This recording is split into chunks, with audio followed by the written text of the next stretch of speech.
kiss it goodbye.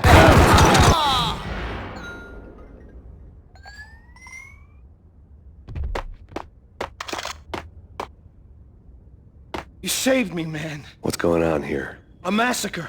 These armed thugs just appeared from nowhere. We need to get help. I can make the call from the control room one floor up. Can you take me there? Sure. Sounds good. Follow me.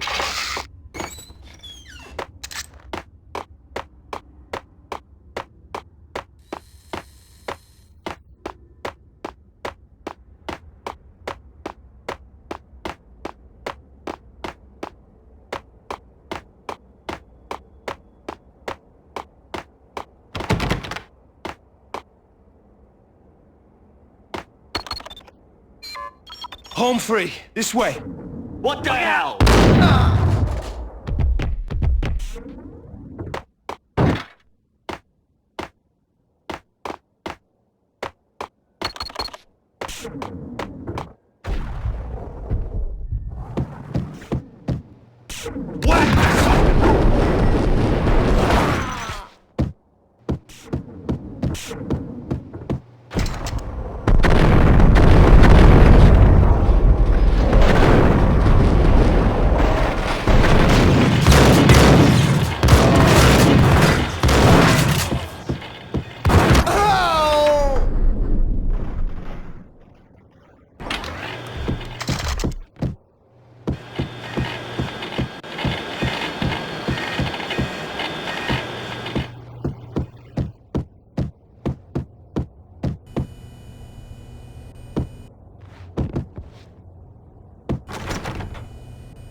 The train lit up like a Christmas tree.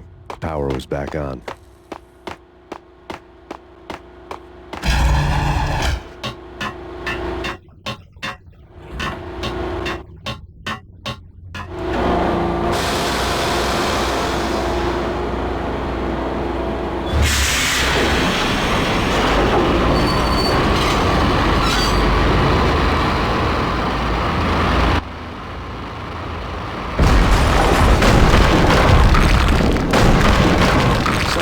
Being subtle.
The rusty door led to an abandoned part of the station, closed off since the early 40s. Something big was going down at Roscoe Street. Maybe that's why Alex had wanted to meet me here. Maybe not. One way or the other, I was gonna find out.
failure count is rising. Yeah, I wouldn't joke about it.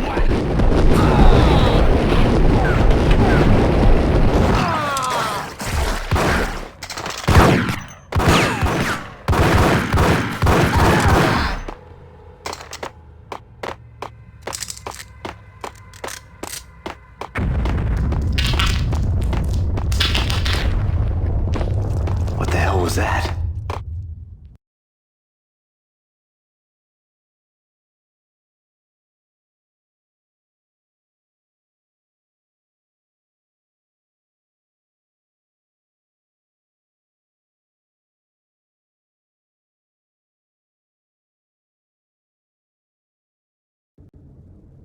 All done here. Give me the detonator. What are you... Get him!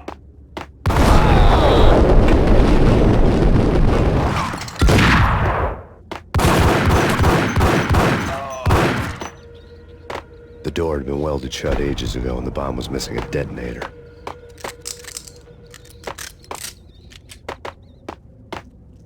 What the?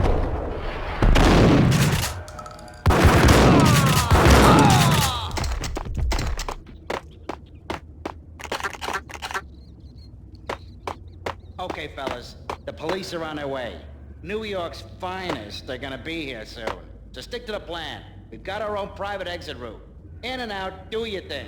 Wham bam, thank you, ma'am.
We come to you now live from the crime scene.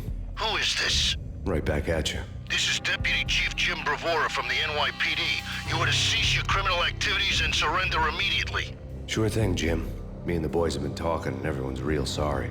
They'll never do it again. Who the hell is this? Being placed at the scene of a bank robbery wouldn't have tipped the odds in my favor.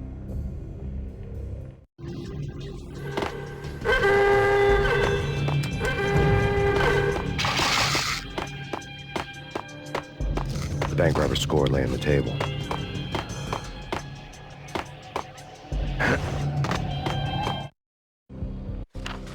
The bank robbers have been after Acer Corporation bonds. The Acer success story had recently been on every channel and on the cover of every magazine.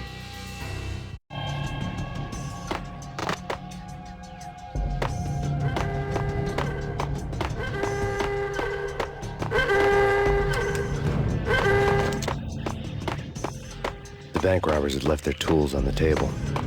Judging by the detonators, the crooks had bought enough explosives to send Lady Liberty into orbit.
Hold it.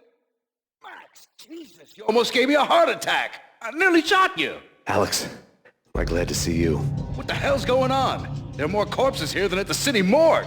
It's an armed robbery, a tunnel job straight to the Roscoe Bank vault through the old state. This is Lupino's gig? This is Lupino's doing? Lupino's men? Really? You sure know how to pick a place. Can you get through? No, it's locked. We gotta get out of here. If it's Lupino, it's... Alex? Alex! There was nothing I could do. He was dead. I could tell by the empty, accusing stare of his eyes.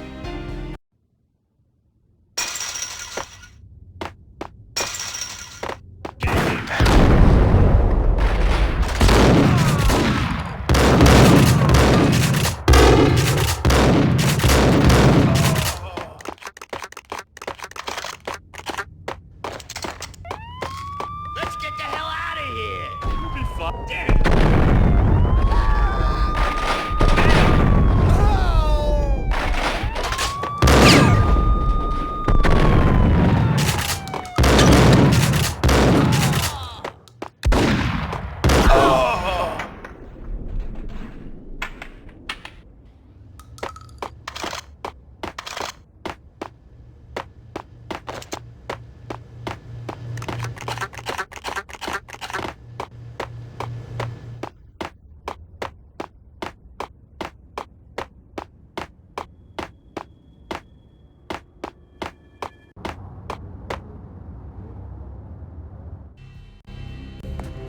Alex had kept me relatively sane for the past 3 years. Now I didn't know how I felt. Somehow he had stumbled upon something big and ended up stepping on Jack Lupino's toes.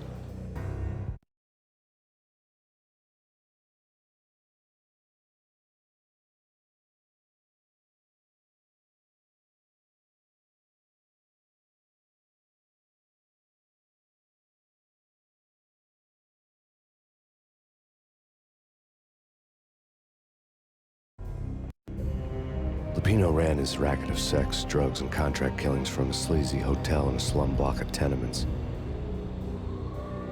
The NYPD was closing in. I could hear the sirens. Their wail was a crescendo.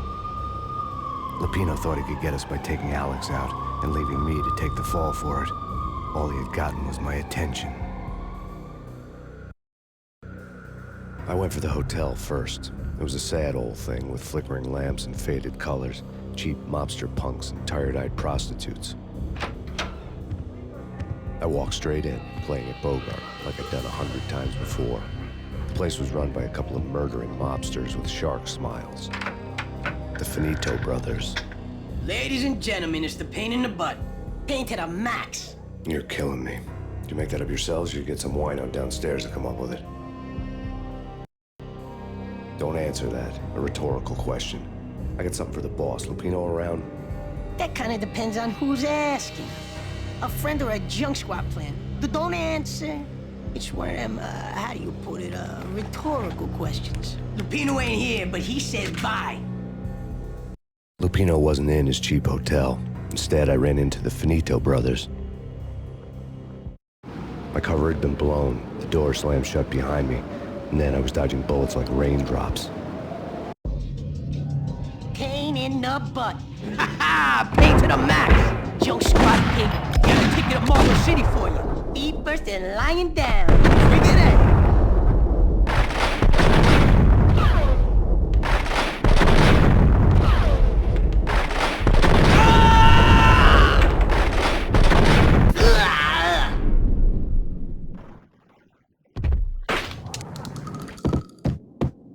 A letter on the desk caught my eye. Bosses! Everything all right? Bosses! Joey! Vigilio! You all right in there? Get on.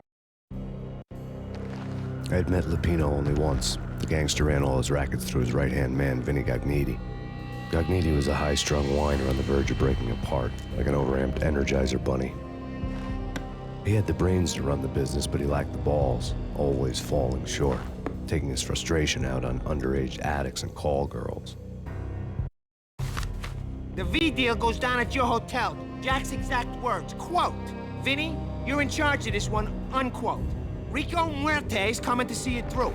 Anything goes wrong and everybody's gonna get dead, goes double for you. Treat this guy real good. Anything he wants, you give him. Don't screw this up or you're finito, finitos. A V deal meant added security, locked doors, and lots of nervous thugs with itchy trigger fingers. I'd seen nothing coming in, but that didn't mean it hadn't been there. Rico Muerte was a regular Kaiser Soze, a spook story told to keep the apes in line. 313. The Finitos had scribbled Muerte's room number on the note's margin. Answering. Call the others. Tell them to come quick. Okay, but we can't wait for them. We gotta go in now. Bosses, we're coming in. There he is!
In his press conference today, the mayor stated that Valkyr represents a clear danger to New York and called for drastic actions to eliminate the problem. On today's top story, the Valkyr crisis worsens with the murder of DEA Special Agent Alex Balder. Special Agent Balder had been shot repeatedly from a point-blank range. The gunman has been identified as Max Payne. The noose is sure to tighten around this fugitive criminal as more NYPD units join the search to apprehend him. I had just gotten my 15 minutes of fame.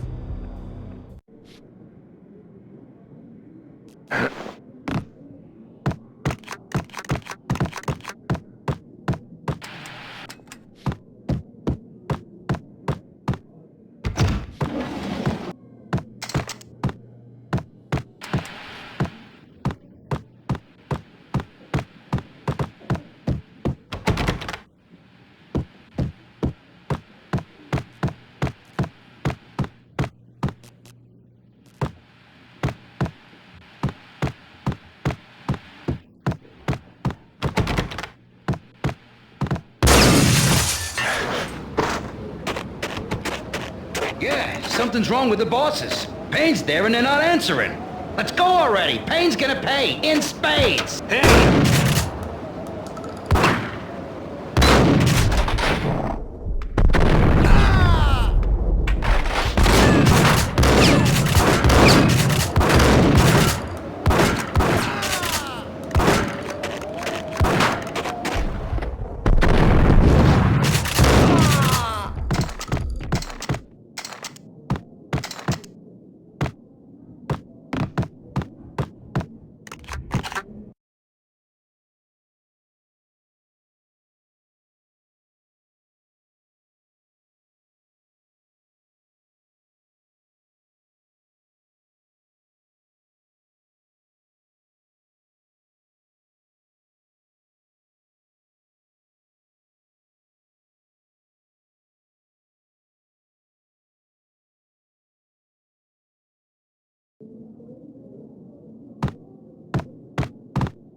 What the?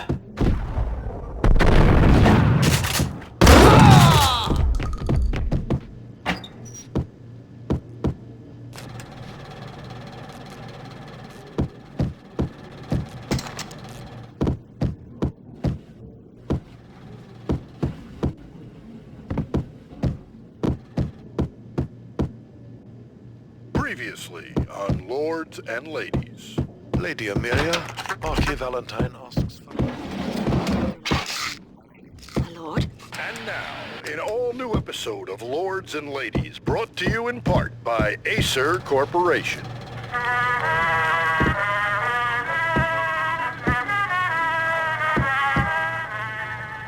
My lord? My lady, there is a matter of great importance I must bring to your attention. My lord, there is? Indeed, my lady, there is indeed. From the very first moment we met, upon that distant forest path, there has been sunlight in the autumn leaves blazing like the colors of your hair. Oh, my...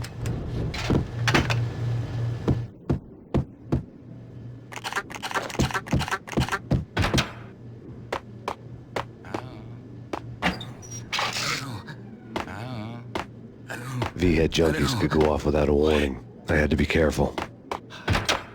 I think I died. Think I'm dead.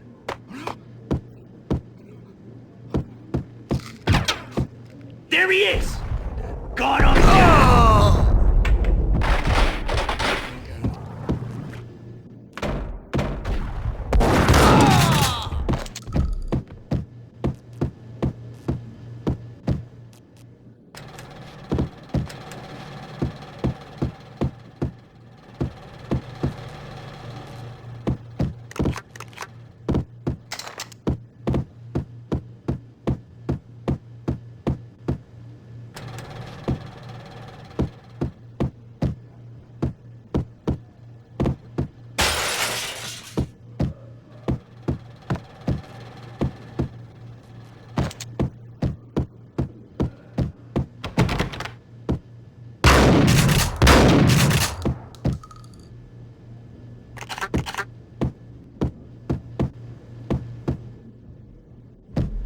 Piece of crap!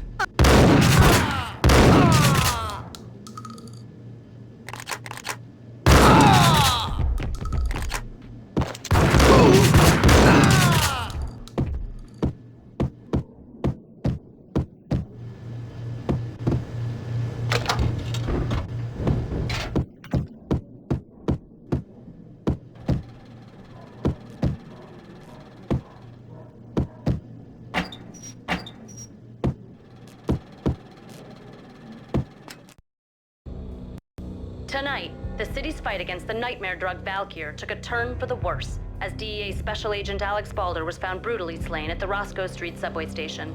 A suspect was seen leaving the site only moments after the shots had been fired, and the NYPD is currently in pursuit of Max Payne, a repeated felon believed to be armed and extremely dangerous. And now the weather. The worst winter storm in recorded history continues to pound the city. The NYPD has been...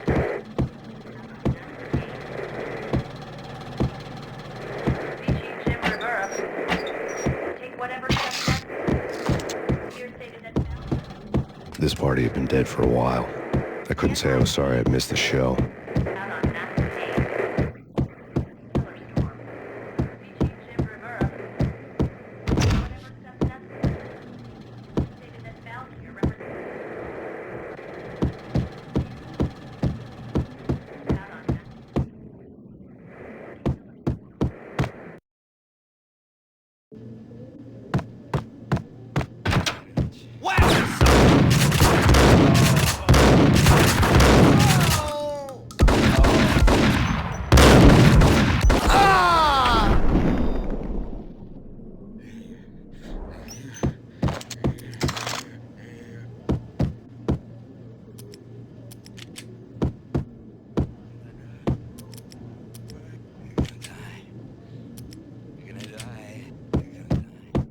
I'd found Muerte's room.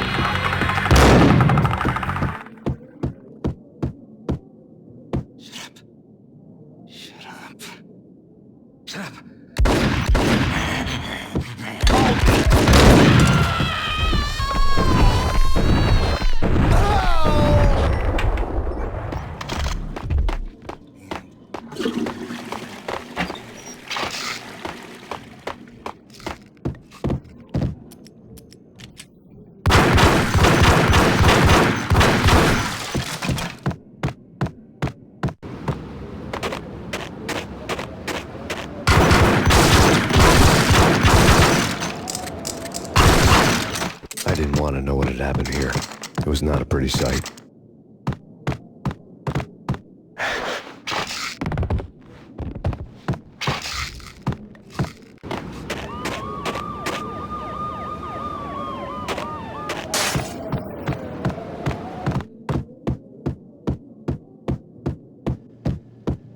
Muerte had received a letter.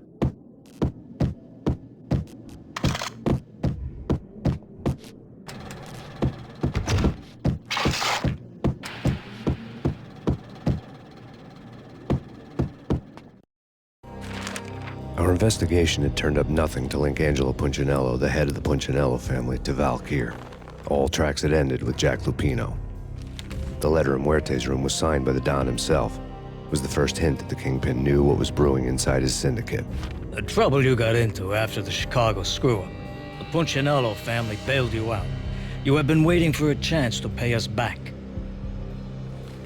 One of our trusted boys has a monkey the size of King Kong on his back. We need your special skills for backup on a major deal. Collecting evidence had gotten old a few hundred bullets back. I was already so far past the point of no return, I couldn't even remember what it looked like when I had passed it.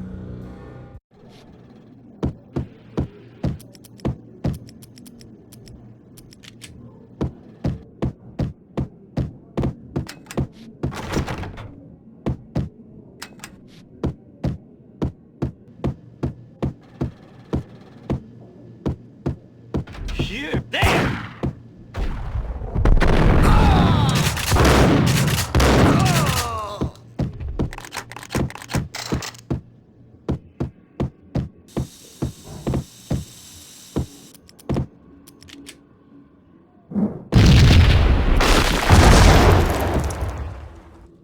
Told you. God damn!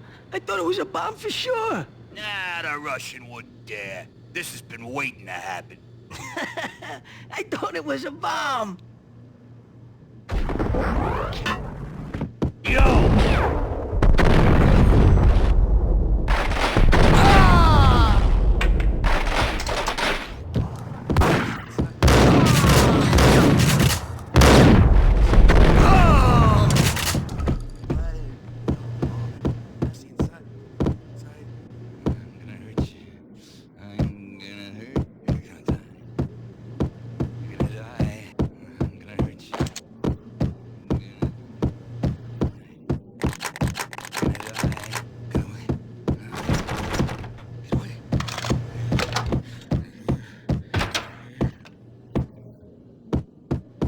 The hooker had left her diary on the table.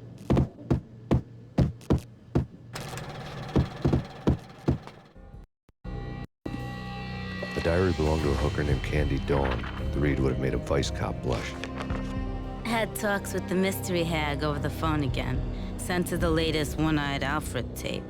As long as the hag keeps paying for the tapes, the old man could come every day for all I care.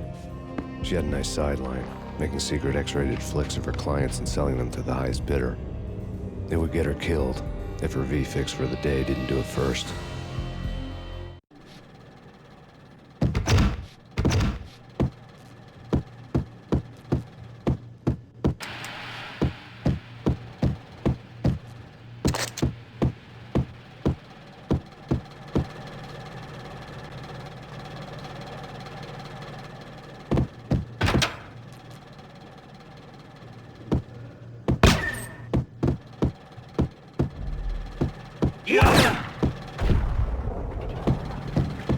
Tim, go get him. No, wait, you go get him. You go and get him.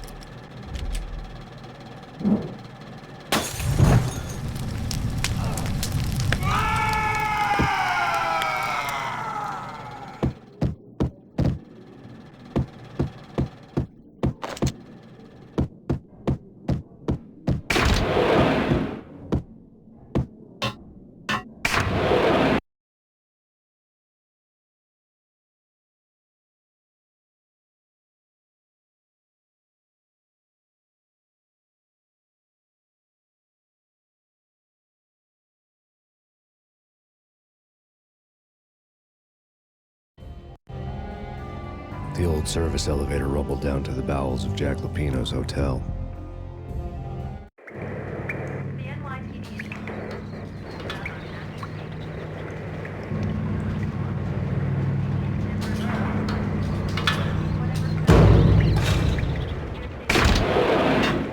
It was freaking crazy.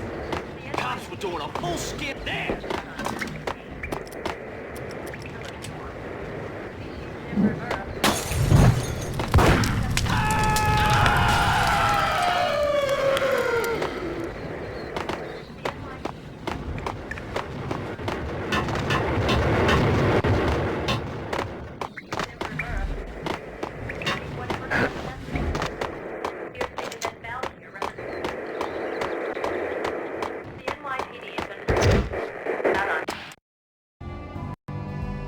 winter storm warning is in effect in the whole tri-state area, as both freezing rain and heavy snowfall continue.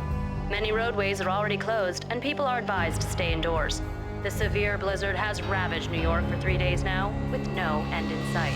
We'd been snowed from the start in the Valkyr case. The forecast said there was plenty more where that had come from. But the snowbound city was on my side. Less chance of innocent bystanders getting caught in the crossfire.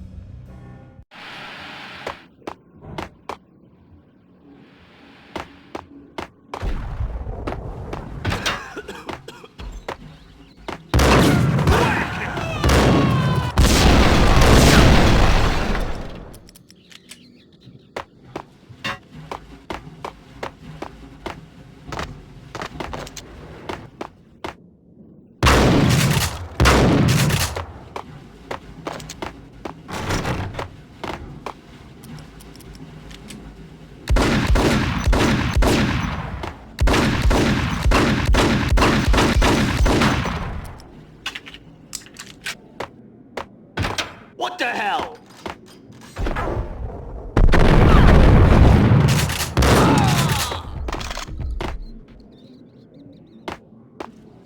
Exhibit number 1, a newspaper.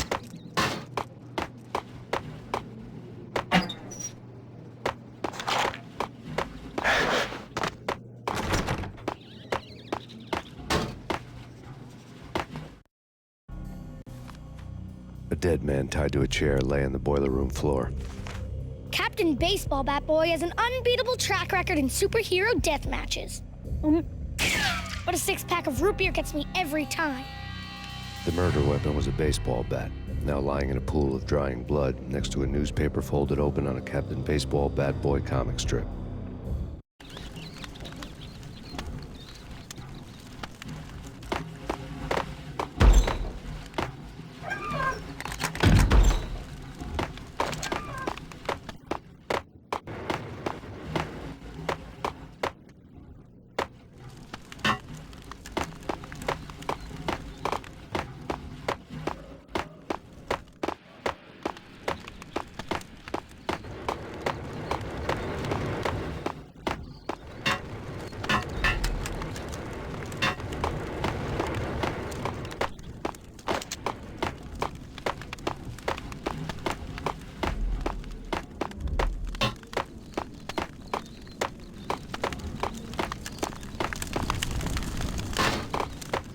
Take vampire movies. Why are they always set in LA or Mexico? They can't even get a 10.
Shit with the guns.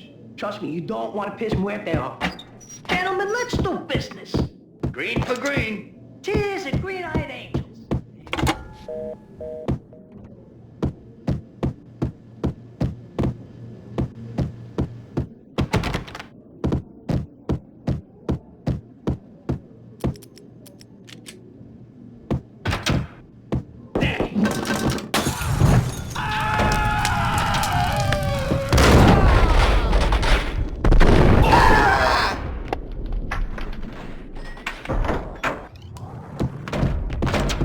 A lifetime ago, this would have gone down as a narcotics arrest.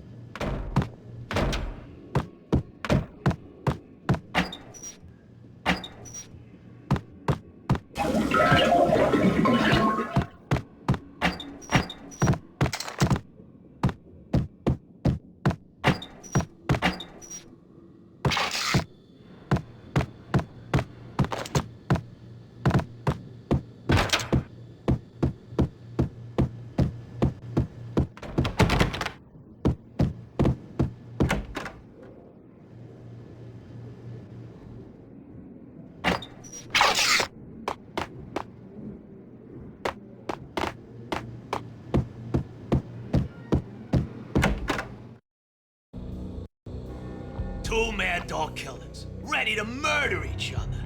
They step into the next room, and I'm thinking, now they're gonna do it. But no. They sit down in front of a TV and solve their differences with a kung fu fighting video game. I tell you, Candy, I was so depressed, I strangled them both with the video game cables. Oh, Rico, you're so bad. I am, ain't I?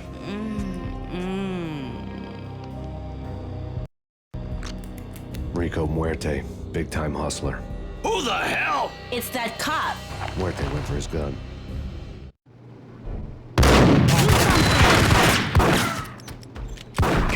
Payne!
The antique switchboard was still in use.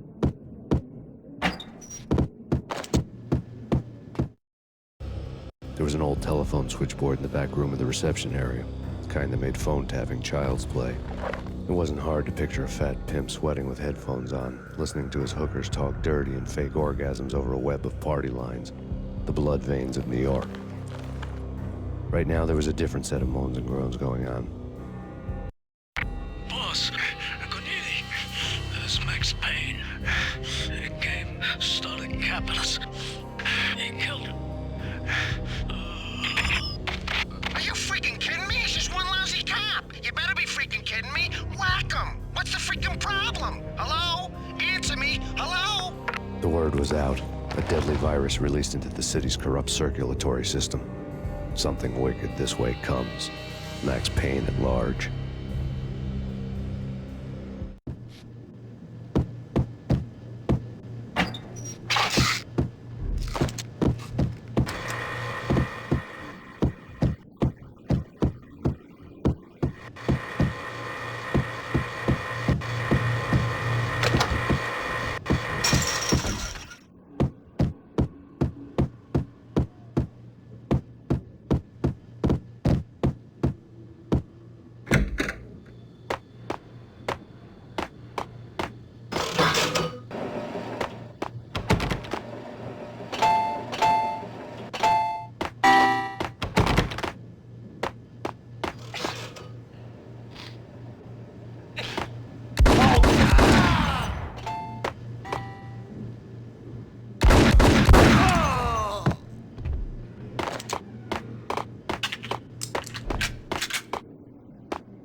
turn around, walk away, blow town. That would have been the smart thing to do. Guess I wasn't that smart. Lupino's tenement buildings were a seedy hangout for all kinds of sleaze. A liquor store, a pawn shop, a laundromat full of mobster bookies and loan sharks. The list went on. The how and why of it was a mystery to me, but they knew I was a cop. They knew I was coming, and they were going to get real trigger-happy about it. I got to see Lupino's hangout all lit up. A bomb went off, turning snow into liquid gold. A pillar of fire lifted the remains of a car straight up into the air. The flames were highlighted on the hood of a black Mercedes-Benz as it coasted down the street real slow, as if the driver didn't have a worry in the world. I got a good look at the man riding shotgun. It was Vladimir, the head of the local Russian mob, the fly in Don Punchinello's soup. The ringing in my ears was the sound of a mob war being waged.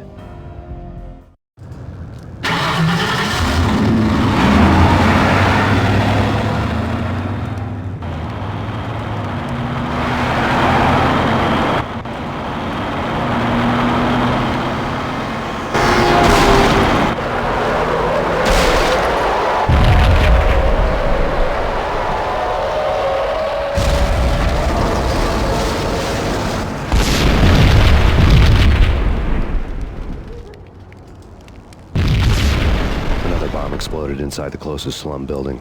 It was a lucky break. The goons inside were spooked, but luck always came with a price tag. More bombs could still be ticking inside, and the cops would already be on their way. Jack Lupino's suite was on the top floor. At least it used to be, before the explosive makeover.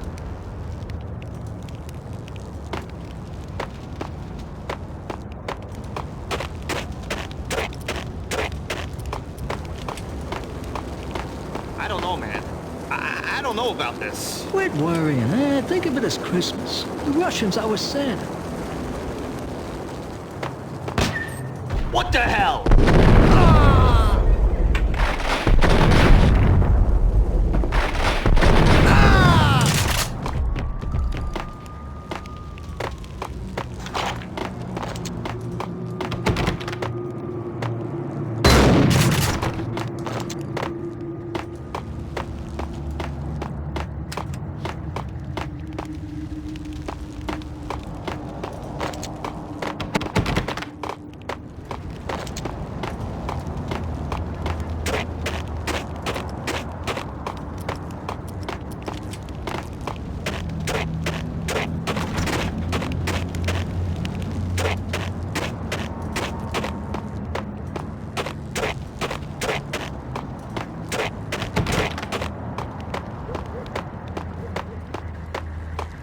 The headlines were a depressing read.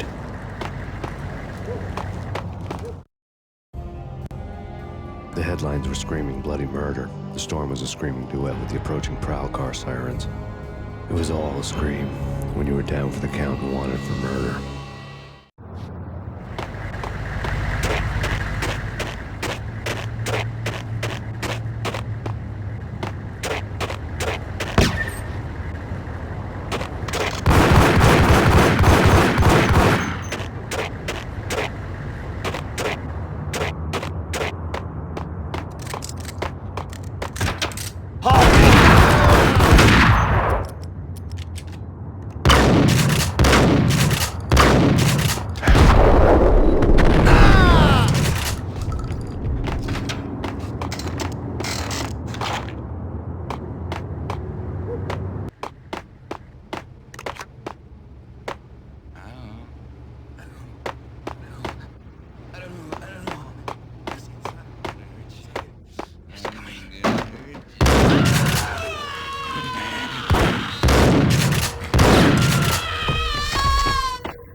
The whole building was rigged with explosives.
A beaten-up phone in the entrance hall was ringing.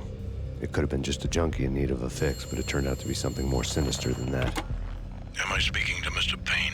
Who wants to know? My name is Alfred Wooden. You must hurry. The police are on their way. Tell me something I don't know. They know you're there. How? And what's it to you? I will contact you again. The cops arrived, sirens singing in the off-key harmony of a manic-depressive choir. I had a few minutes while the SWAT team would go through their usual routine. By the time they busted in, I needed to be long gone. Max Payne, this is Deputy Chief Jim Bravura from the NYPD. Drop your weapons and come out with your hands above your head. Did you hear something? Nah, take it easy.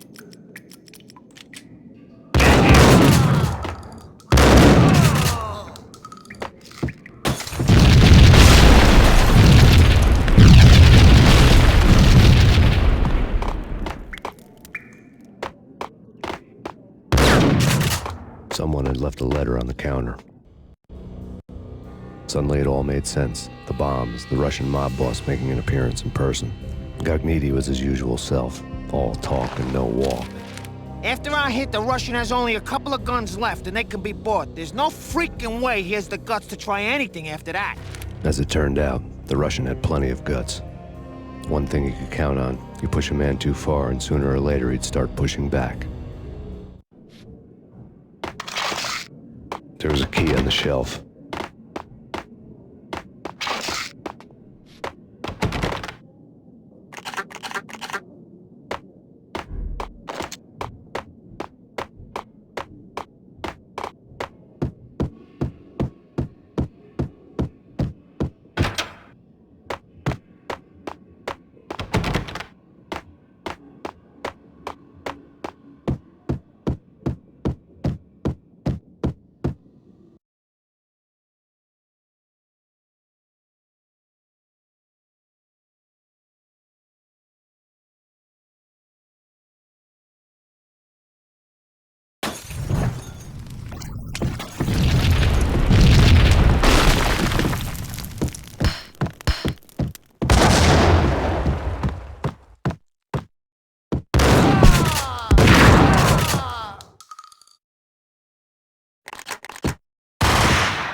The bombs had destroyed all the stairs up to Lupino's office. The alternate route led there by way of adjoining rooftops.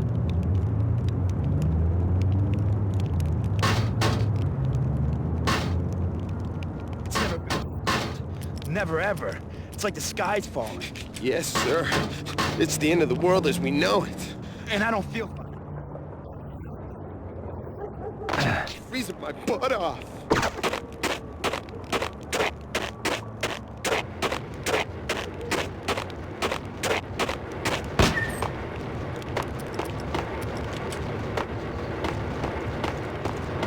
To get to the roof, I'd need to get to the elevator through the locked door up ahead.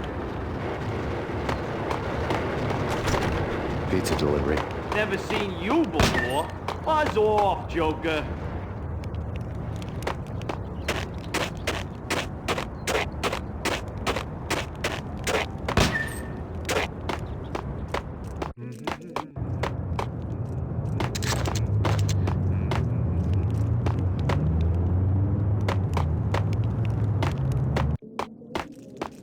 It's coming. Messy inside.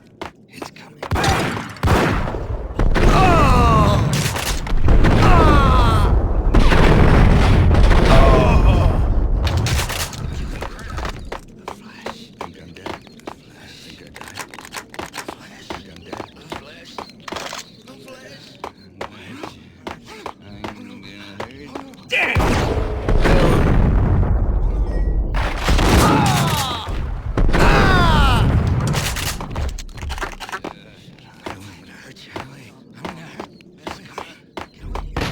No, don't shoot. I ain't... You know the clowns at the laundry? Me? No. You're no good to me then. What? No, the laundry, yeah. I know him, yeah. Get me in there. Okay.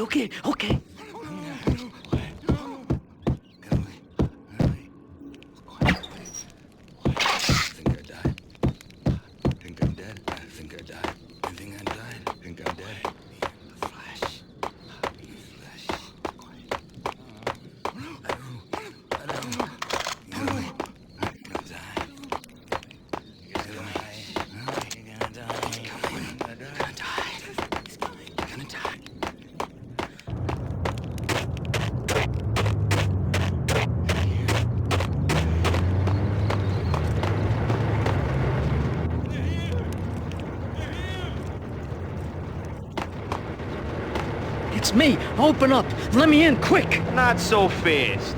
The password. John who? Come on. Oh, okay, John Woo. All right. Come right in. It's a trap! It's Payne! There he is!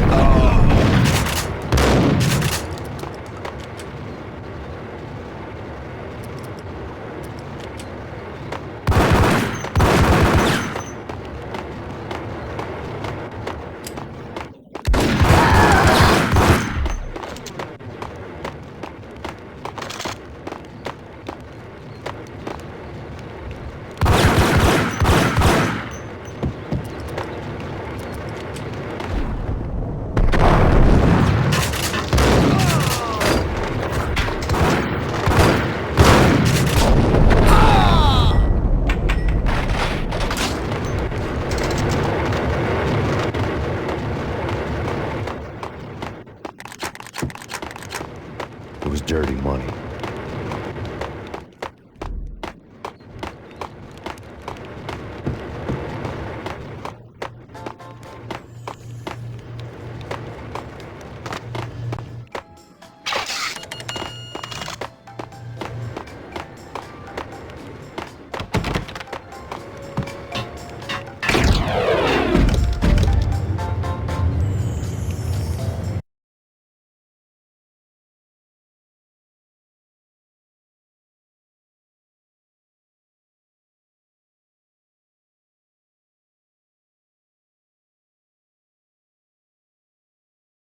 The NYPD has been out on Jackson Payne.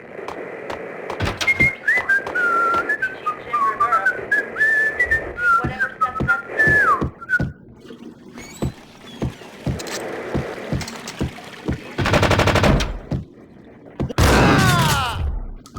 Killer Storm. Jim Rivera. Take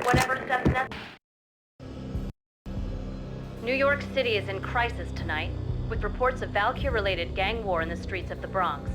Apparently, Max Payne, wanted for questioning in connection with the slaying of a DEA special agent earlier tonight, is waging a one-man war against his former partners in crime.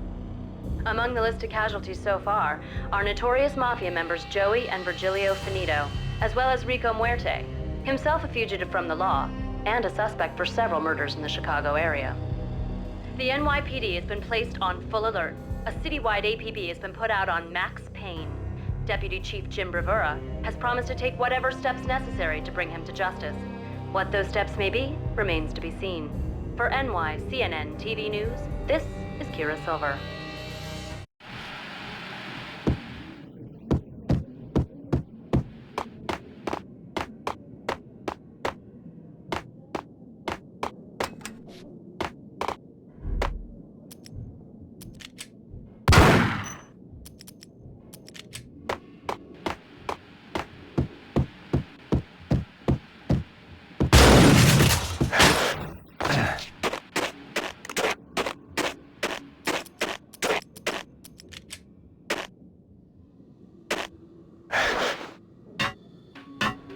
This week on Address Unknown. I don't want to go there. At least I'd want to end it. That's where I always am. Only, it's not me talking to the pink flamingo, but someone who looks the part down to the finest detail.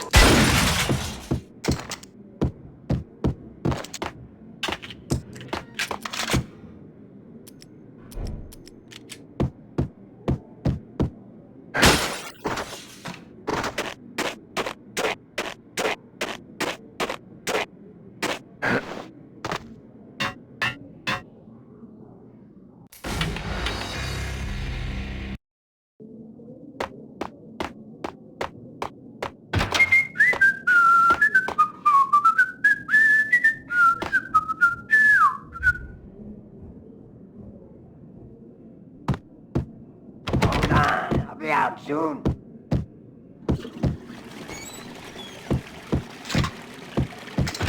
What the hell?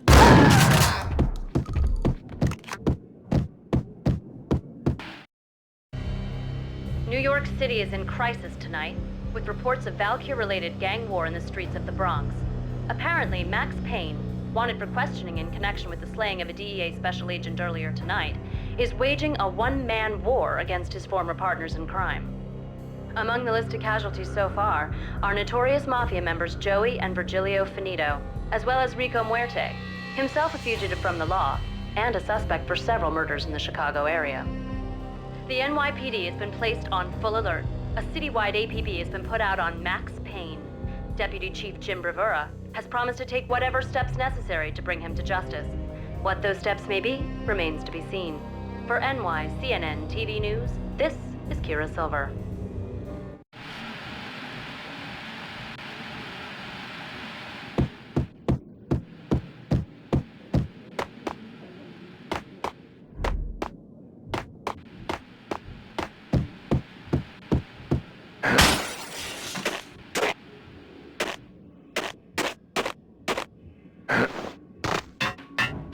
This week on Address Unknown. I don't want to go there. It's the last place I Only, it's not me talking to the pink flamingo, but someone down to the finest detail, except that he's evil. I'm hiding. The flamingo speaks. I can speak here. It says. That's near as harmonic.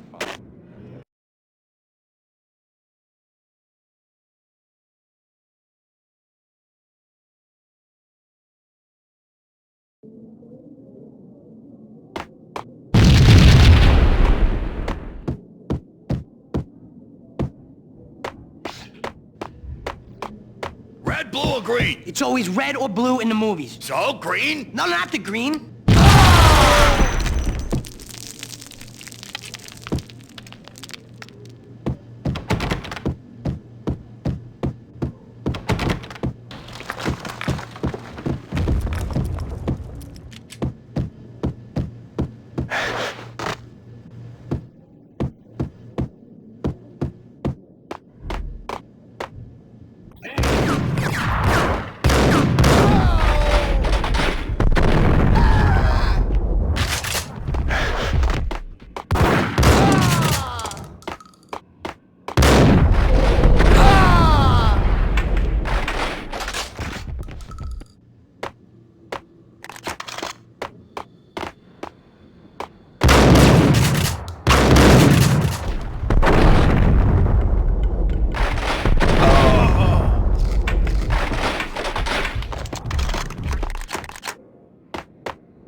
Just the man I've been killing to see. Payne? Freaking fed! I knew from day one there was something screwy about you. What do you think you're doing? You're a freaking cop. You ain't got squad on us. You can't just come in here waving your piece like it meant something. Yeah! Oh my God! Oh God, you shot me! Ah! You're dead, Payne! What the hell are you waiting for, you apes? Kill him! Kill him! With pleasure, boss. Gognitti bailed. I made like Chow Yun Fat.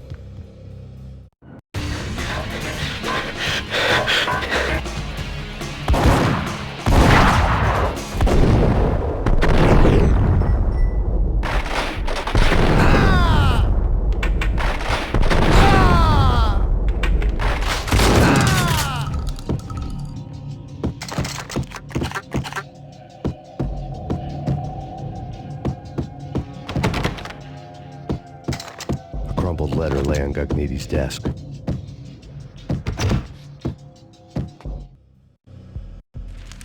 The letter was addressed to Don Punchinello, but Vinny had never had the nerve to finish it. Jack's gone voodoo. Just the other night, he shot Dino because he wanted to see what his brains looked like splattered on the wall. He's a freaking mad dog. We're running out of men and business fast. Gognitti had been living in mortal fear of his boss. Jack Lupino was a psycho.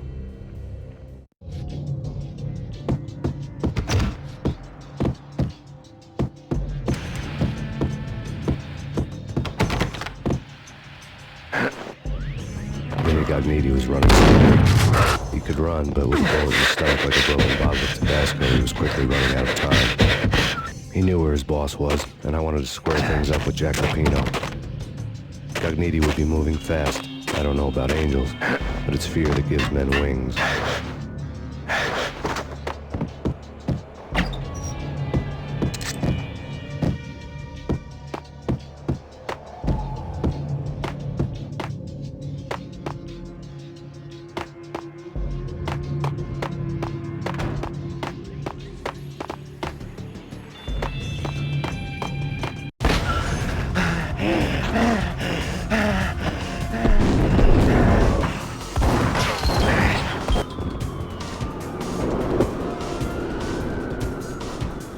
Gognitti hitched a ride. To catch him, I'd have to follow his lead.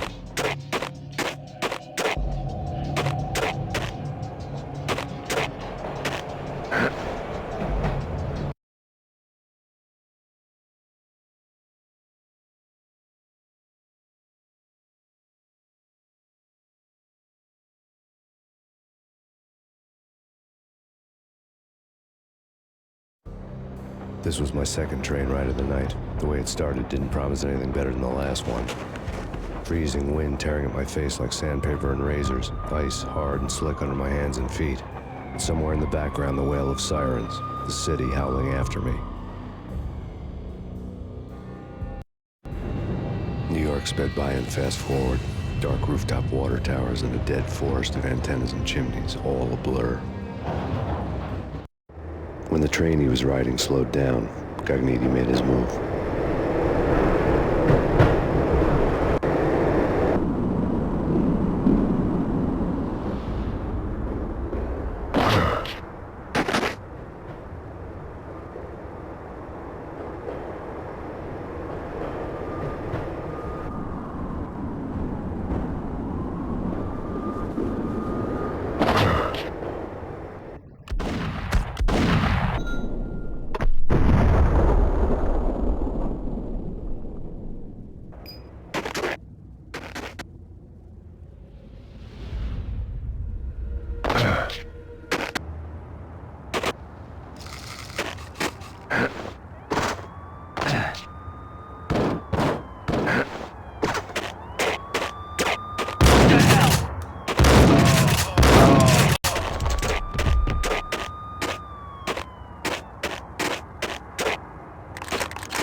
Shoot the bastard!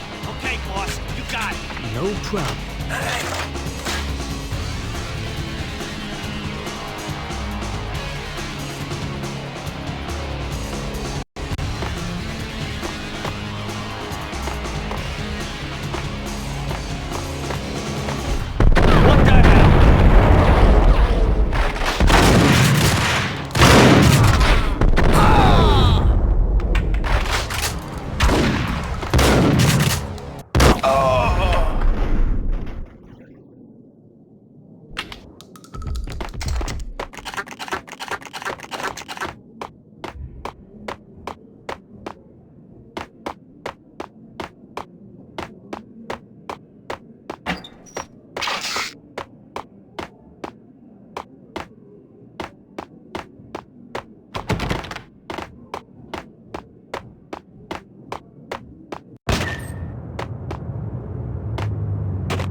Gun him down!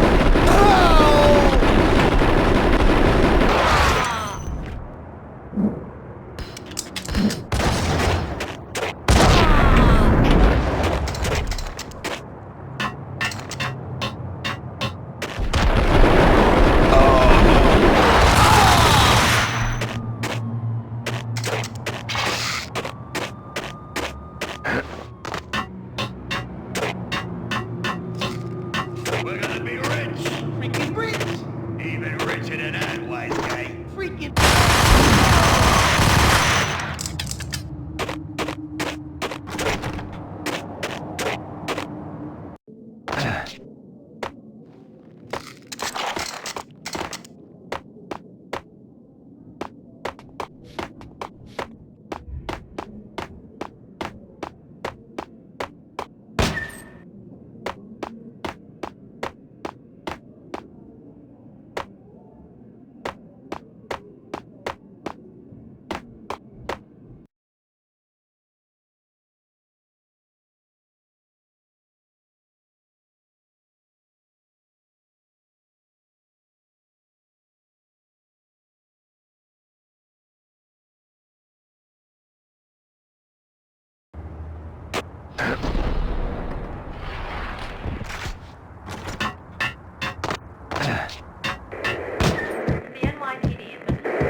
Payne has nowhere left to go. We are very close to capturing him. You'll get a full statement then.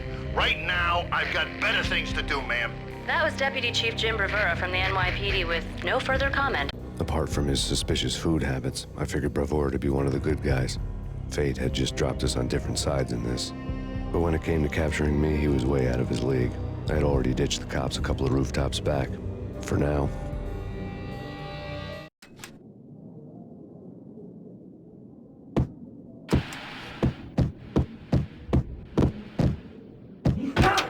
I can hear him. Ready? Keep your gun pointed at the door. Okay. Gun him down!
Open, goddammit! Payne! I'll kill you, you lousy freaking...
Cogniti ran out of steam in a dead-end alley with steam boiling out of the sewer grates like all the fires of hell were burning high beneath us. It was shakedown time. Where's Lupino? Screw you! Bad start, Vinny. Police brutality! I rate pretty high on that. You can't just hurt me in cold blood? Just keep telling yourself that. Listen good, Candyman. I'm not gonna be anybody's fall guy. I want to know where your boss is hiding. There was no glory in this. I hadn't asked for this crap. Trouble had come to me in big dark swarms. The good and the just were like gold dust in the city. I had no illusions. I was not one of them. I was no hero. Just me and the gun and the crook. My options had decreased to a singular course. I'll tell you, just don't hurt me no more. Lupino's at Ragnarok, the nightclub. Book me. Take me home into the freaking jail. Just don't hurt me. Your rights will be read at your funeral.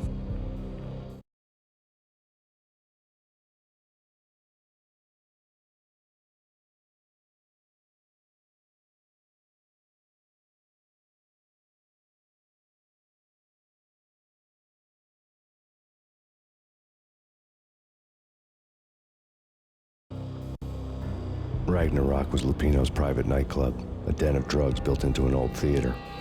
I knew what waited inside. V had junkies ready to explode in random acts of senseless violence, and Lupino's goon squad, the worst stone-cold killers this side of hell. Ragnarok was as inviting as a headache, flickering and flashing to a machine gun beat. The belly of the nightclub was a gothic theme park that began with bondage games and led to the nasty stuff from there.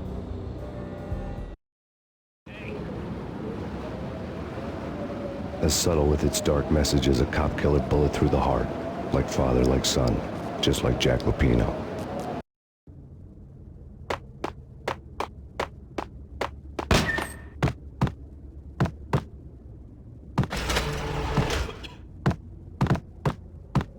Got him!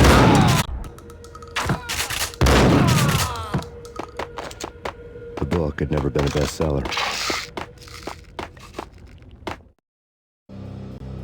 Given the setting, I was surprised to find that somebody had been passing time reading. The paperback was entitled, The Age of Murder and Storm.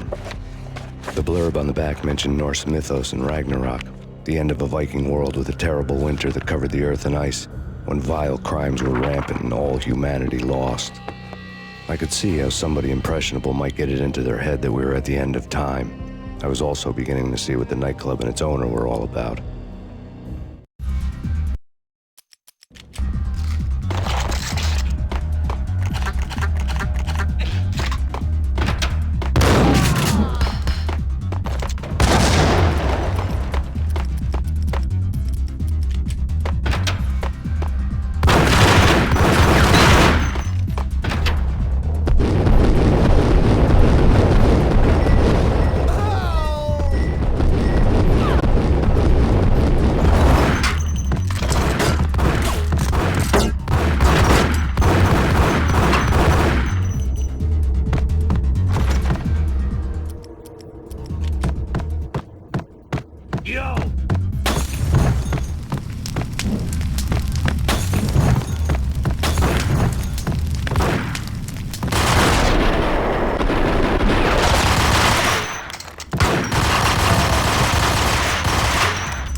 Books on the occult had been piled on the table.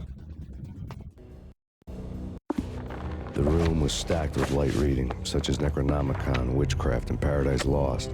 Old exotic titles like Malleus Maleficarum and De Umbrarum Reini Novum Portus. Books with pentagrams on their covers, all dealing with the occult and the infernal, lying between stacks of horror videos and a couple of Ouija boards. The only thing I could take seriously was the thought of Lupino taking it seriously. He had been spending a lot of time getting intimate with the guy downstairs.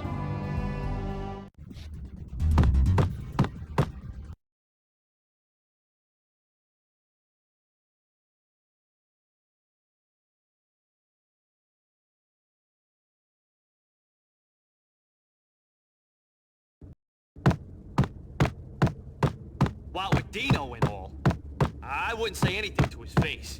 It's Payne!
The backstage area led to Lupino's inner sanctum. The hot air inside was like an invisible wall, thick with incense and something else, a sickly sweet smell that made you gag. This was the rotten core of the Big Apple. Lupino lurked somewhere ahead, like a spider at the center of his web, waiting. The vapors in the air started to make my head swim. Torn pieces of a letter lay scattered on the sofa.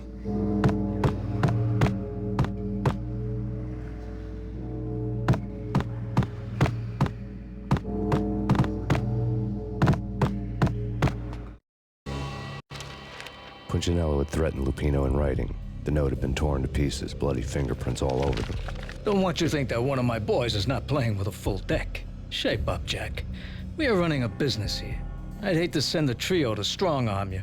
The trio were the Don's notorious henchmen. It was obvious that Lupino hadn't been intimidated by the threat.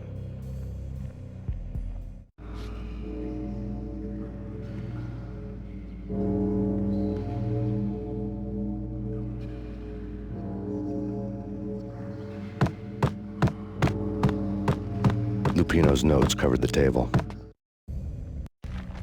Jack Lupino was crazy, all right. The table was scattered with notes of demented arcane nonsense written in rusty blood. A mishmash list of demons, devils, and dark gods evoked. Beelzebub, Asmodeus, Baphomet, Lucifer, Loki, Cthulhu, Lilith, Hela! Blood given to you all. He was after that old Faustian deal. Your soul for power and fortune. Just sign on the dotted line with your blood.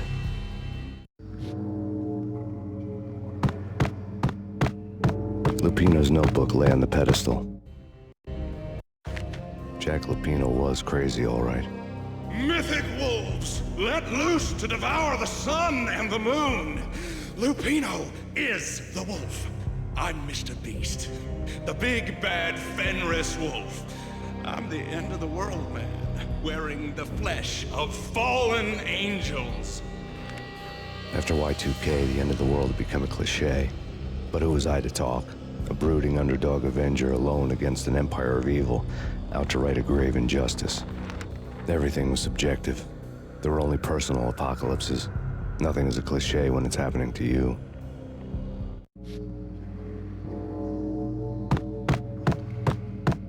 The flesh of fallen angels! Come to me all! Astaroth, Beelzebub, Asmodeus, Baphomet, Lucifer, Loki, Satan, Cthulhu, Lilith! Blood to you all!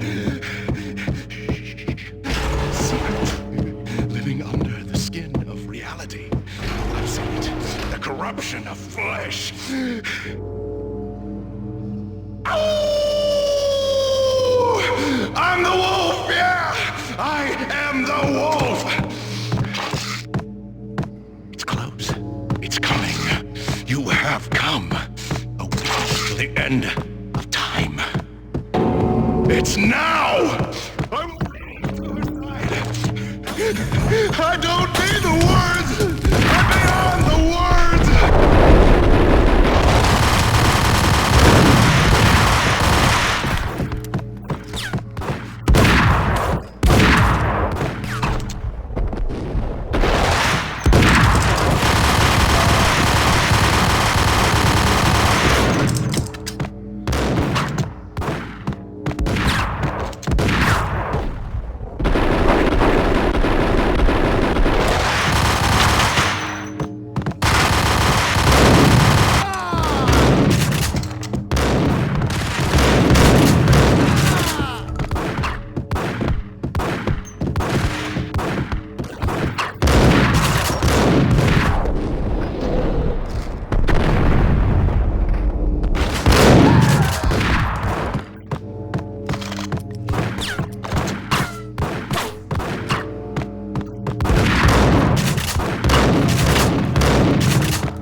known there'd have to be a catch in it somewhere, and this one was the Empire State Building of catches.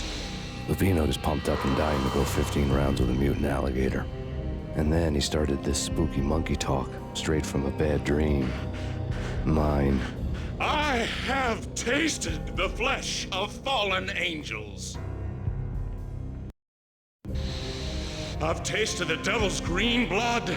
It runs in my veins. I've seen beyond the world of skin, the architecture of blood and bow and arrow. Death is coming! She is coming, and hell follows with her. This is the twilight winter. I am ready to be her son. Her time is now, and all who stand in her way must die!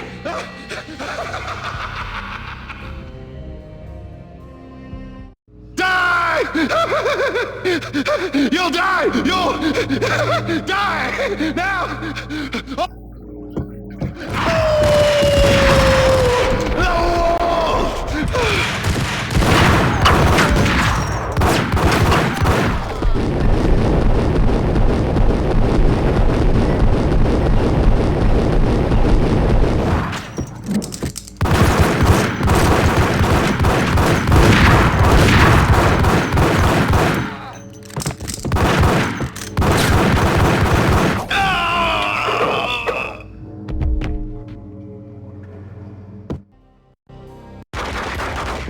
Finally went down.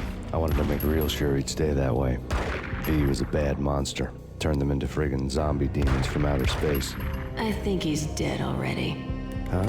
And that's when it happened. But dead or not, you've got the wrong guy. In stepped this knockout femme fatale holding a gun to my face. I returned the favor.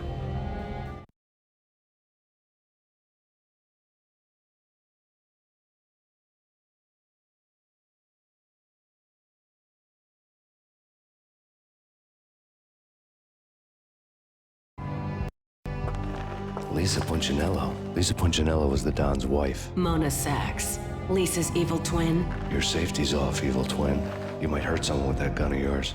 Lisa's the damsel in distress. I'm the professional. I'd blow you away without batting an eye. Sure, and you can check out my credentials splattered all over this joint. Jack couldn't have framed you. Not the state he was in. We're after the same slime bag. Angelo Punchinello's the one who murdered your friend and framed you with it. You know this for a fact. I've got my sources. I don't have a clue these days. I just shoot them as they come. Who put a contract on the Archfiend? This one's mine. I hate the guts of that sadistic wife-beater. Why not pool our bullets for this one? I thought you'd never ask. My finger was starting to twitch. How do you like your whiskey? I'm easy, as long as you don't try to slip me a Mickey. You're a real angel, Max. It was good stuff. Tasted sweet as honey going down. Nothing personal. Can't risk you going berserk and getting Lisa killed.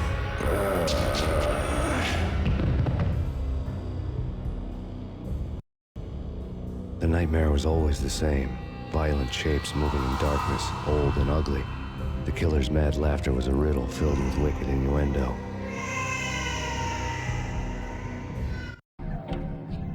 Somewhere, the baby was crying.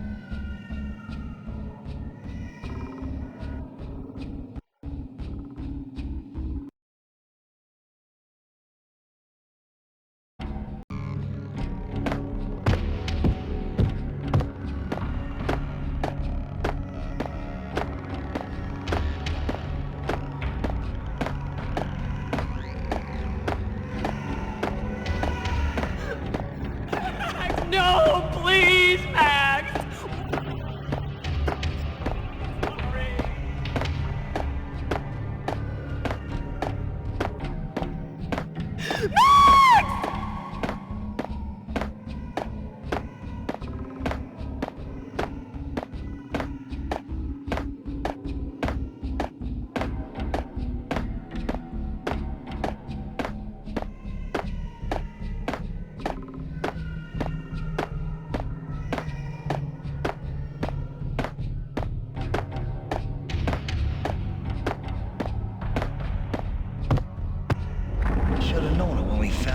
snoring next to Lupino's corpse. A comedian, huh? The pictures were filled with good old times.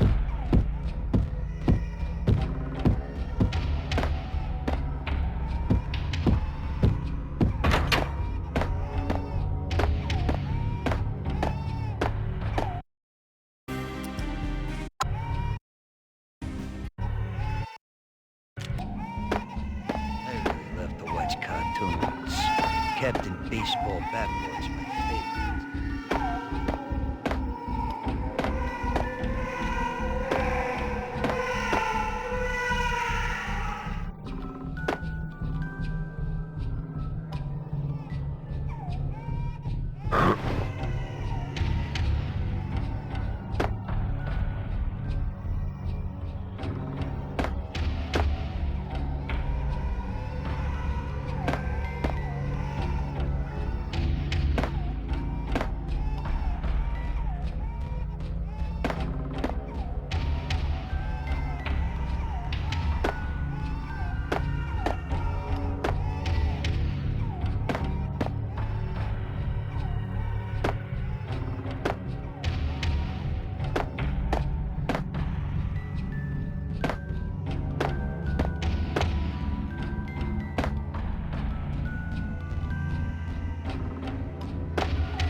No, please, God, no.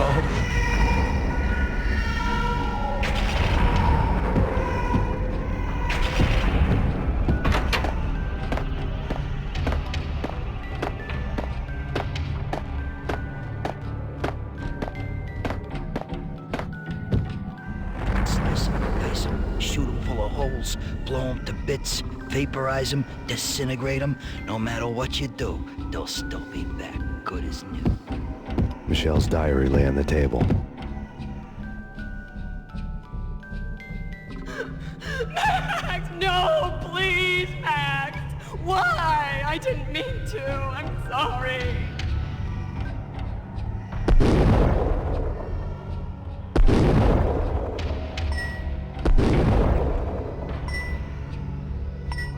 Murderer! You killed her! Nothing like that ever happens in the real world.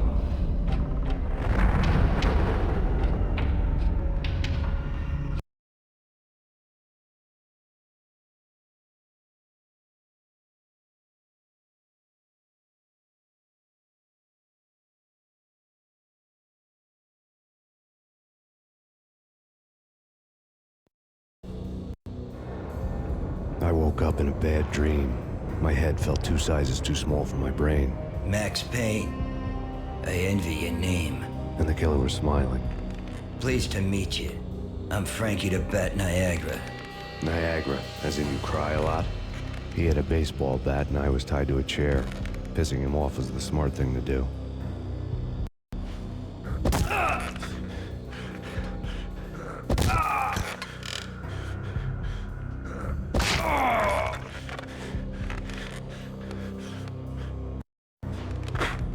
Nothing wrong with a little laugh now and then. Take me, for example. I love to watch cartoons. Cartoon violence is a fascinating thing. Let's take a break. I need to take a leak and maybe grab a cold one at the bar. Don't worry. I'll be back to finish this off. And then, it's checkout time.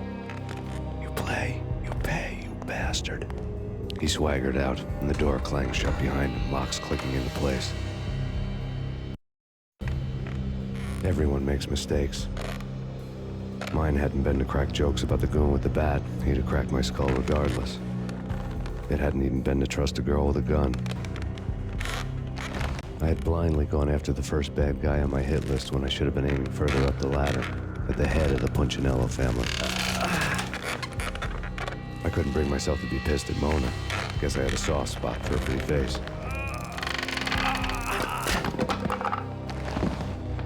But when somebody decides to play baseball with your head, you tend to get sore.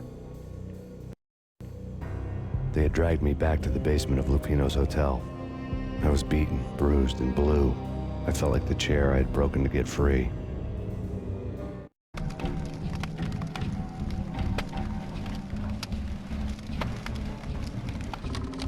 All I had was Niagara's bat, sticky with my own blood.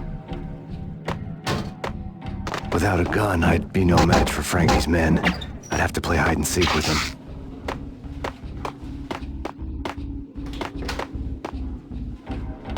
It's Frankie's turf.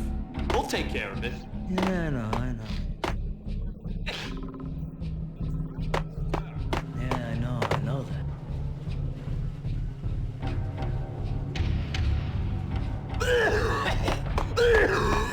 What the? What?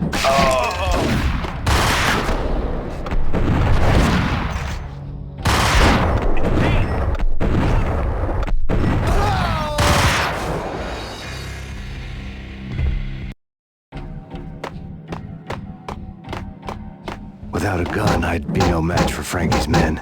I'd have to play hide and seek with them.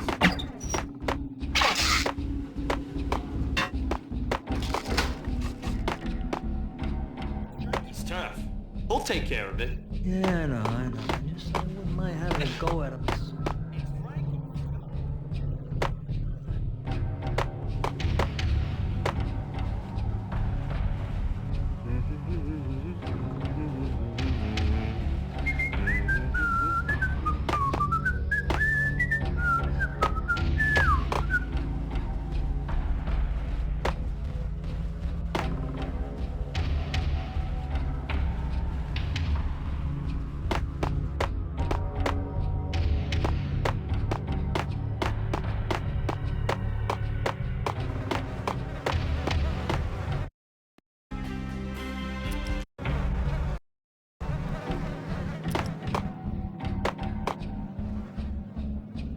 What the? Payne!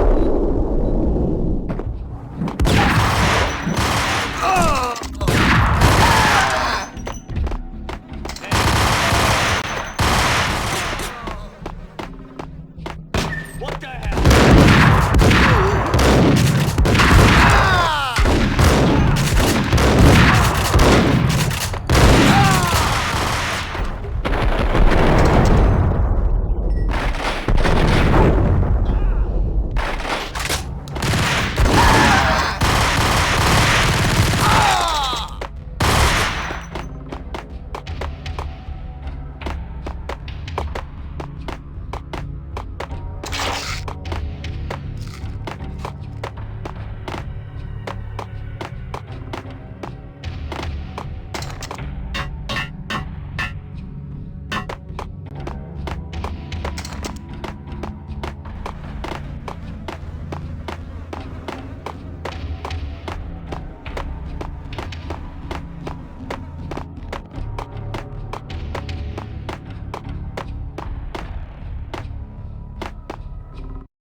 Another newspaper caption for a murder scene.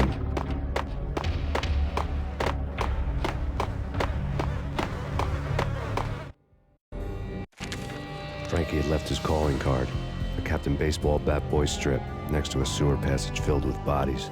You'd better not mess with Captain Baseball, Bat Boy. Even my archenemy, Bicycle Helmet Girl, swoons at the sight of me. Aha! There were enough corpses to put a mass murderer to shame.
Things were fast going from bad to worse.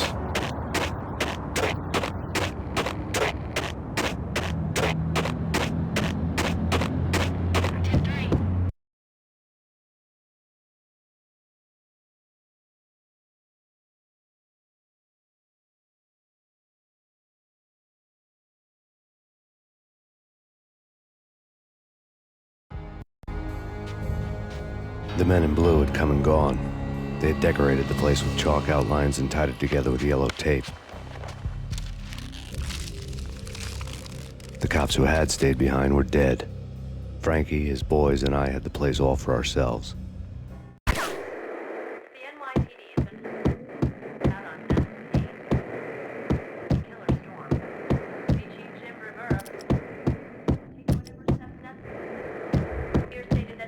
Just forget about it. Just forget about it. Hey, just forget about it.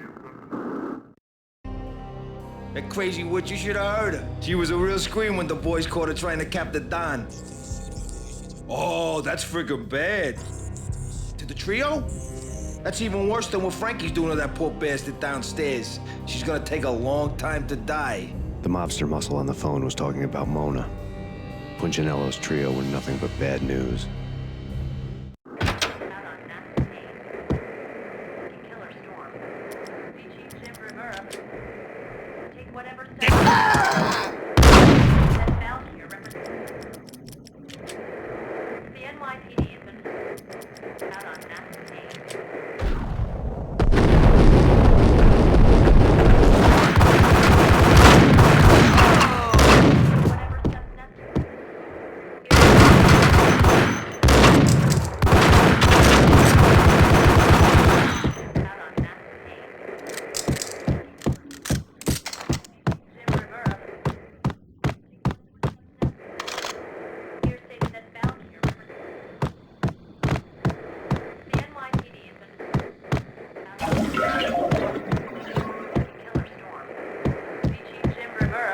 convinced that Punchinello didn't like me much. The fact remains that all the victims so far identified in the Ragnarok shooting have been known criminals, many of whom had large doses of V in their blood. Reliable sources say that Max Payne was also among those killed, although no body has been recovered at this time. Reliable sources. That meant somebody thought the Mafia had me, didn't want the cops snooping around anymore. The body would be delivered to them barely recognizable. Case closed. Don Punchinello had the power to be that reliable source, which was no news. But his news was old news. Framing me hadn't been enough. Don Punchinello had put a hit on me.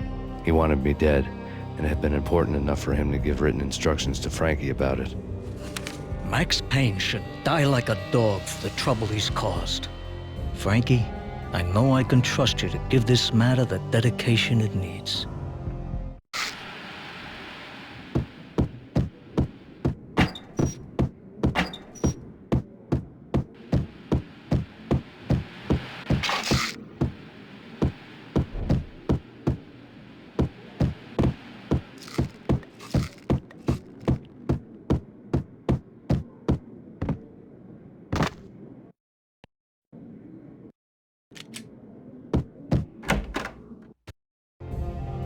The hotel bar was fast developing quite a history. True to his words, Frankie was there, having a beer. Jesus Christ. How the hell did you get loose? Got bored waiting. Thought, what the hell, we could just as well finish this here. Fine by me. This works out.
Thank you. You've been a lovely aunt.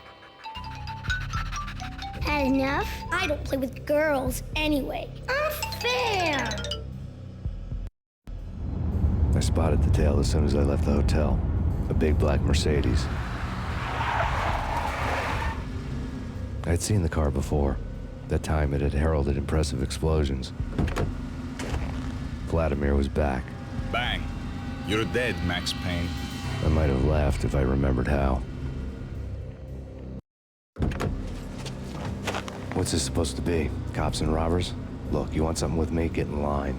Peace, man. Relax. You know you are a real news item. Armed and dangerous. I am going to make you an offer you can't refuse. I've always wanted to say that. It's a bum rap. I've been framed. That's a moot point. Whatever you did or did not do, I'm sure you had good reason for doing it. Want to hear me out? I'm listening.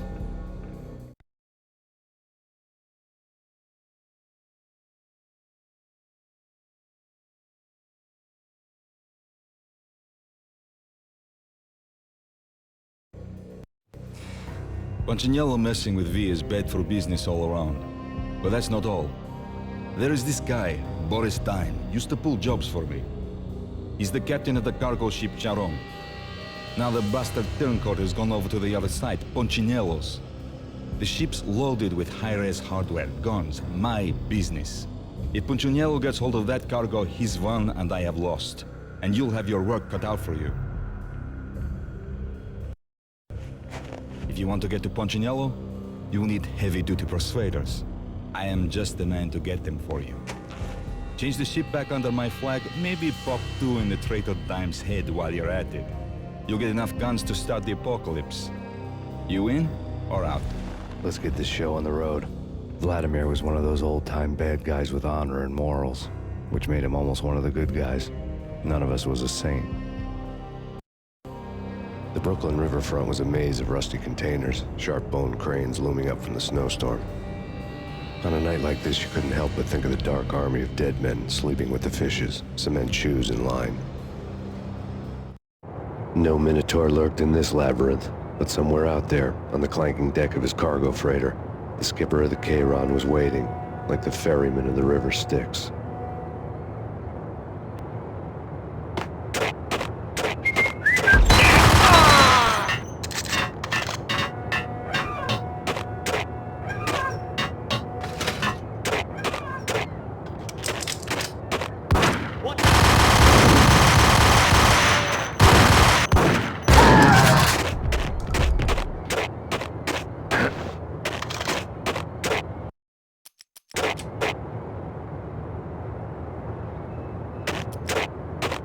Both of them beaten to a pulp. I swollen called it.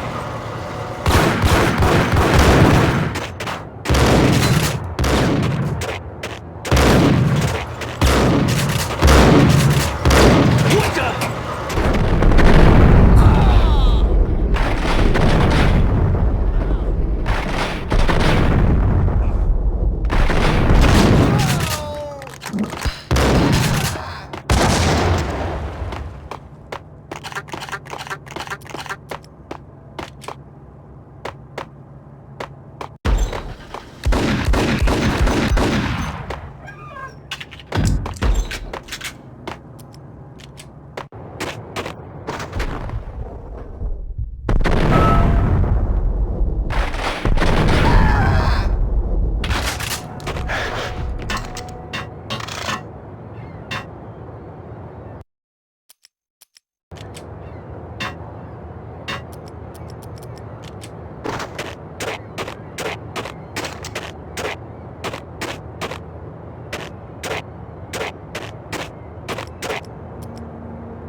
doubted they let it. Rico Muerte had come to town to do more than just sort out family troubles. Exhibits number 1, 2, and 3. Briefcase of money, a sniper rifle, and an envelope with one word neatly printed on a folded piece of expensive paper. Mayor. It didn't sound like a mafia contract at all. It was too cold and too to the point.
Yo!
Boris Dime's ship.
Rust had crept over the sides of the cargo steamer a long time ago.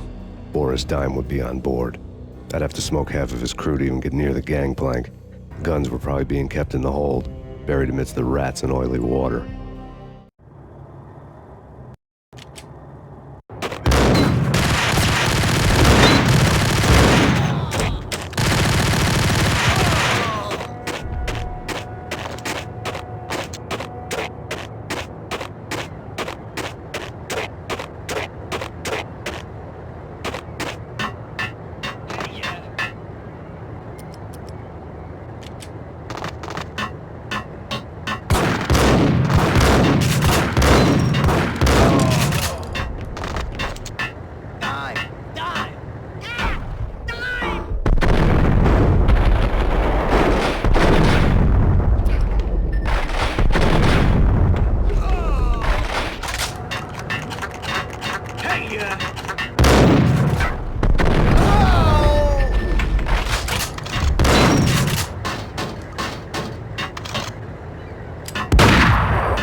Angie, tell me, how much did Dime cost you?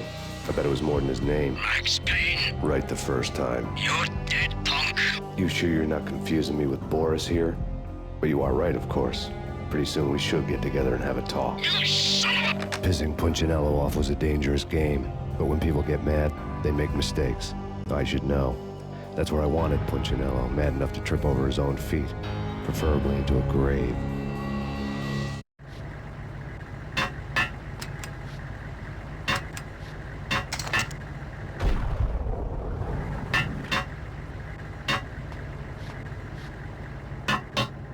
Dime! Dime!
Did you get everything you need? Check.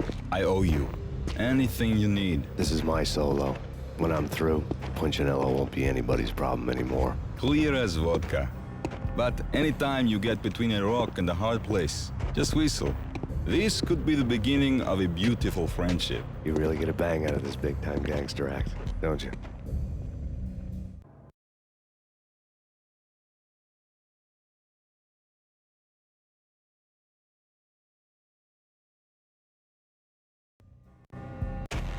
Even with all this firepower, I figured I couldn't get to Punchinello at his manor. I could only hope that he wouldn't pass a chance to hear me beg to see he's won. This is Max Payne. I want to cut a deal. Payne, you're a dead man. That's what everybody keeps telling me. I got your ship and her cargo. I want to meet. No pain, no gain. Capiche? You know my restaurant? Yeah, I know it. 1 hour. Punchinello's restaurant had seen better days. Snow was falling like ashes from post-apocalyptic skies, but that was outside. Things would soon get hot in the Don's restaurant. I knew it was a long shot, Angelo Punchinello actually showing up, but there was no crime in hoping.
He was trying to put out my flames with gasoline.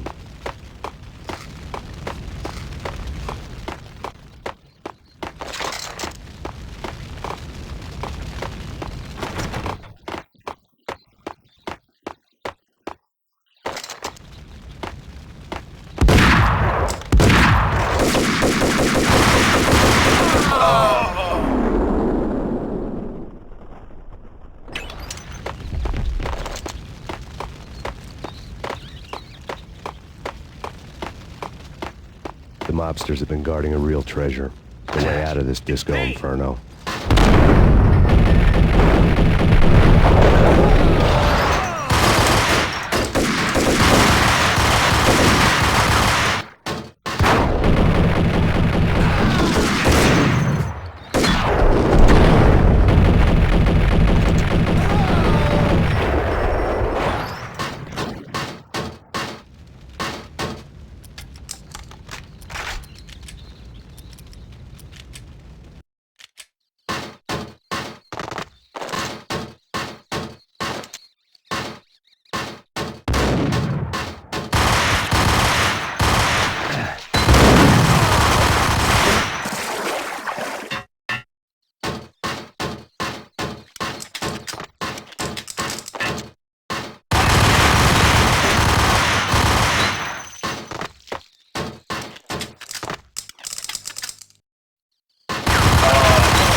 lad had seen my smoke signals. The Mercedes was revving to go, almost drowning out the banshee wail of the sirens. You coming? We'll drop you off at the Punchinello Manor. Sounds good to me. When this is over, look me up. I could use a professional like you. I'll keep that in mind.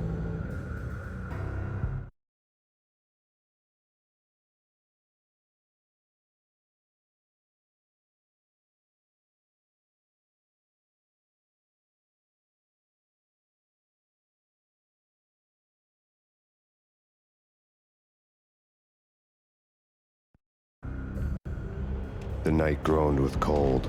The garden lights flickered nervously. In their light, the falling snow was dead white before the darkness ate it up. I had heard the stories. The trio were mad dogs. They'd have hung the heads of their enemies over the manor gates if the capo had only let them. Punchinello wanted Payne. He'd see the pain. The trick in my situation was that there was no trick, no matter what the movies tell you. No rules, no secret mantra, no roadmap. It wasn't about how smart or how good you were.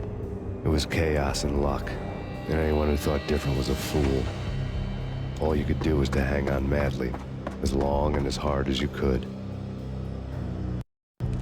Someone had graciously left the back door open for me and killed the guards. My money was on Mona. I knew the trio would be standing between me and Punchinello. I had read their rap sheets, thick as phone books. No one would be walking out of here alive. The numbing cold of the broken night had followed me in. Upstairs, the trio tangoed down the manor halls to the silent rhythm of their murderous hearts, the blood of their victims rust on their lips. Vince Mignano, Pilot Providence, a.k.a. Big Brother, and Joe Deadpan Salem. The pistol was a frozen lump in my hand, piercing the skin, gnawing me to the bone.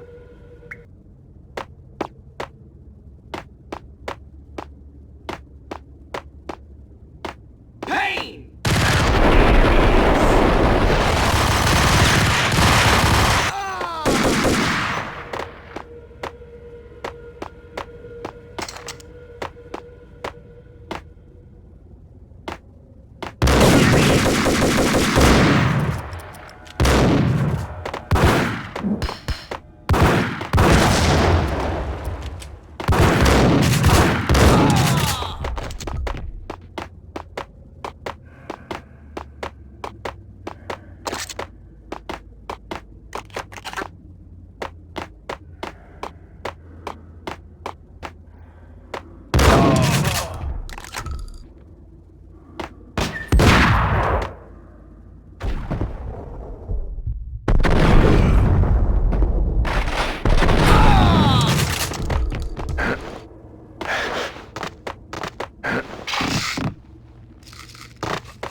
He walks in, we waste him.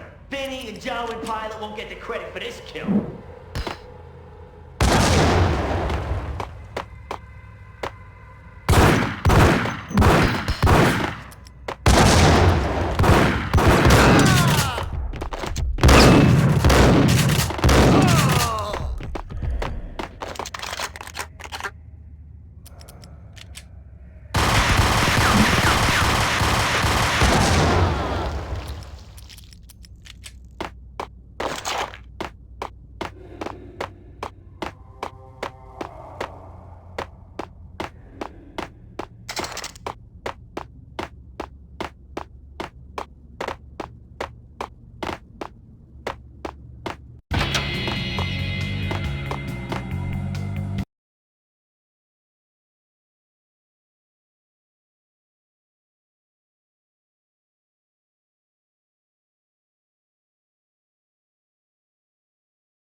It didn't take me long to run into the trio.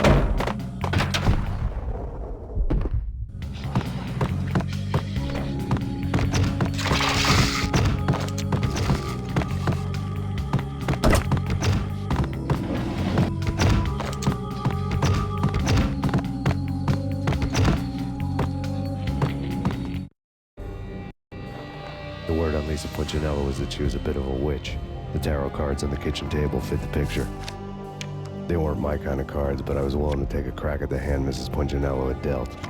The first card was the Tower. Maybe that was supposed to be the Manor. It got easy after that. The devil was the master of the house, and death was me, coming for him.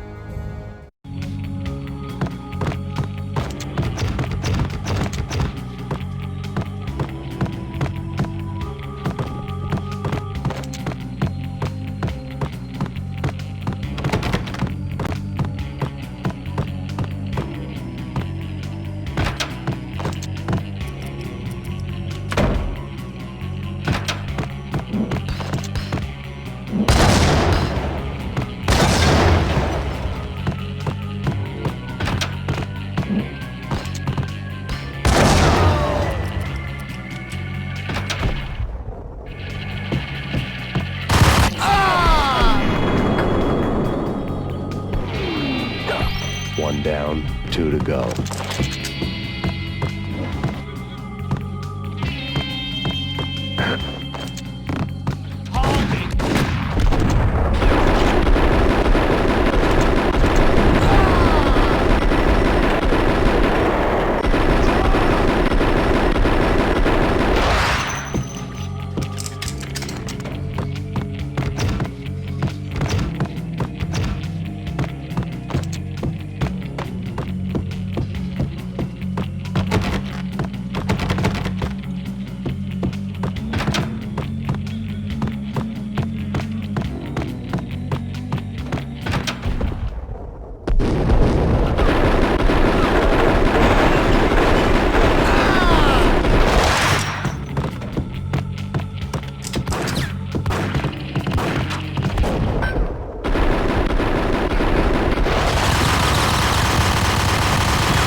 was too late for her.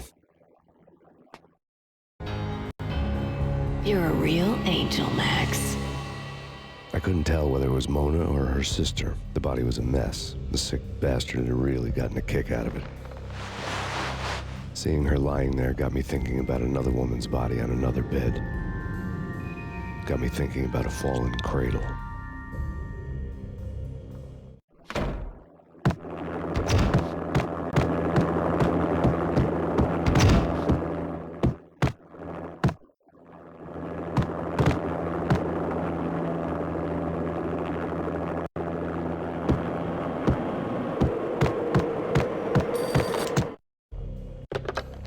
Max Payne. Talk to me.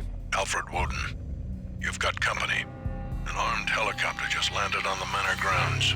You must hurry. The more the merrier.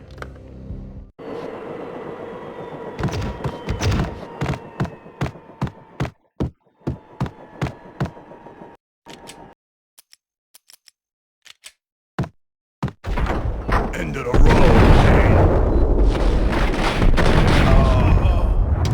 Vince Mugnano.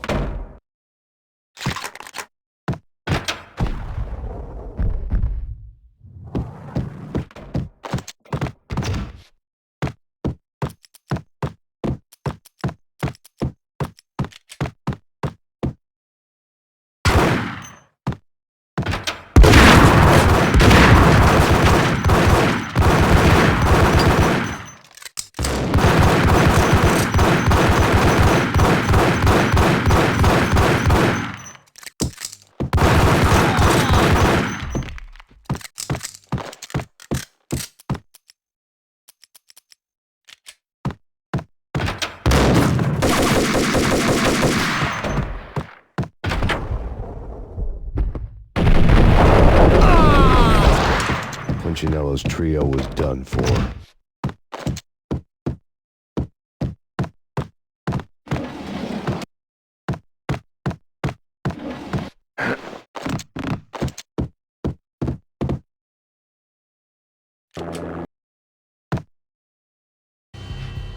Outside my door. Hurry. He's coming for me. You gotta hurry. Please. I could hear Punchinello on the phone begging for help. He should have been saying his goodbyes.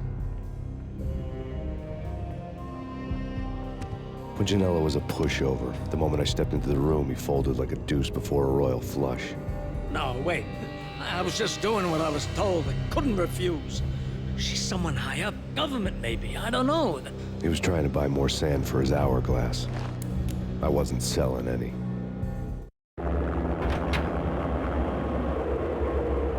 No, I told him nothing.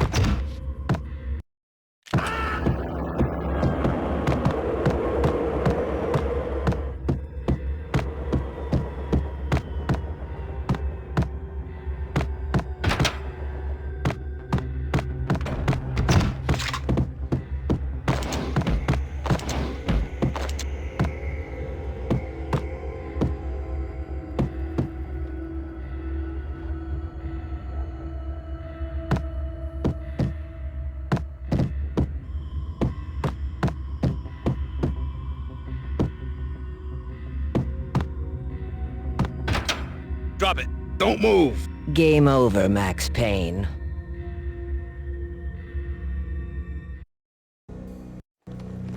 I could tell when I was outgunned. It was time to take another beating. The mystery witch was a real barracuda. Trouble in dagger heels, a smoking assault rifle in her hand, and an army of killer suits behind her.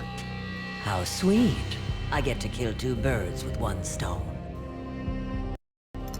Sooner or later, it was gonna catch up with you. Mr. Payne, it's time to show you the benefits of my brew. Be a good boy now. You'd find that Lady Luck was really a hooker. You were fresh out of cash.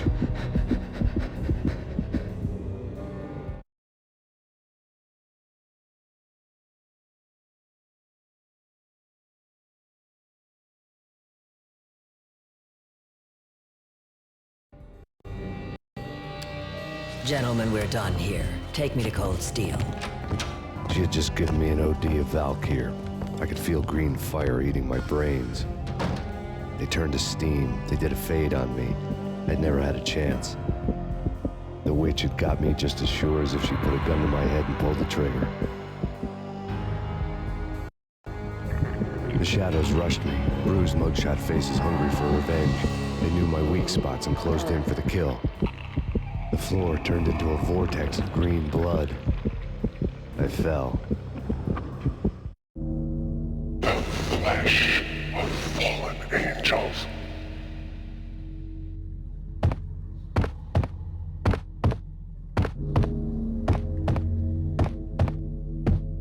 Who's there? Max? Max, is that you?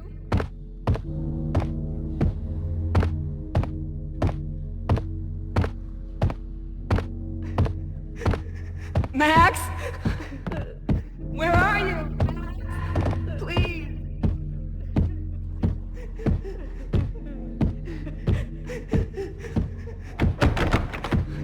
No, please, Max. I'm sorry. No. No, no, please, God, no.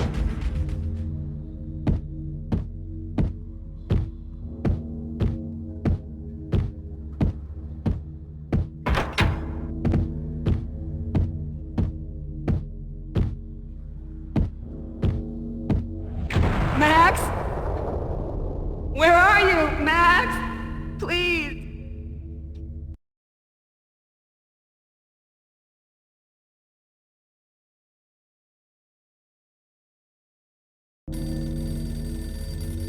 The letter was staring at me.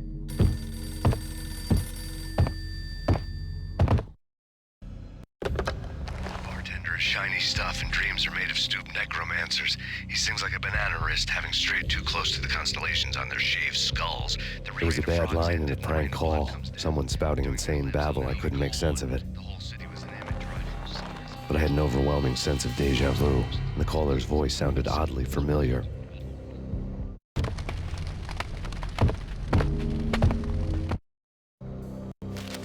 There was something disturbingly familiar about the letter before me.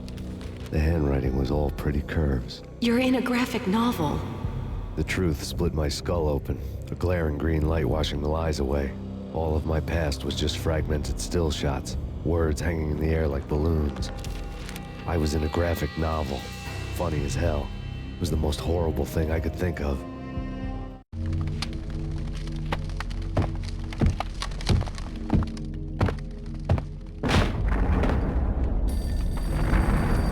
The weird piece of paper looked dangerous. Don't lose it. It's Valkyr. The drug. Snap out of it. Try to remember. It was a bad line and a prank call. Someone spouting insane babble. I couldn't make sense of it. But I had an overwhelming sense of deja vu, and the caller's voice sounded oddly familiar.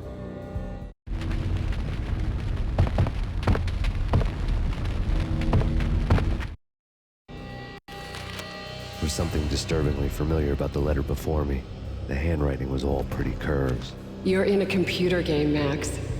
The truth was a burning green crack through my brain, weapon statistics hanging in the air, glimpsed out of the corner of my eye, endless repetition of the act of shooting, time slowing down to show off my moves, the paranoid feel of someone controlling my every step. I was in a computer game. Funny as hell, it was the most horrible thing I could think of.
Max, something happened at the office today. A strange memo. Something about Vikings. Honey, I gotta run. You can tell me all about it this evening. Have a nice day, darling. The bullet holes were rubies on her chest, blood glowing on her ivory skin. She was so beautiful. The killer was smiling. The flesh of fallen angels.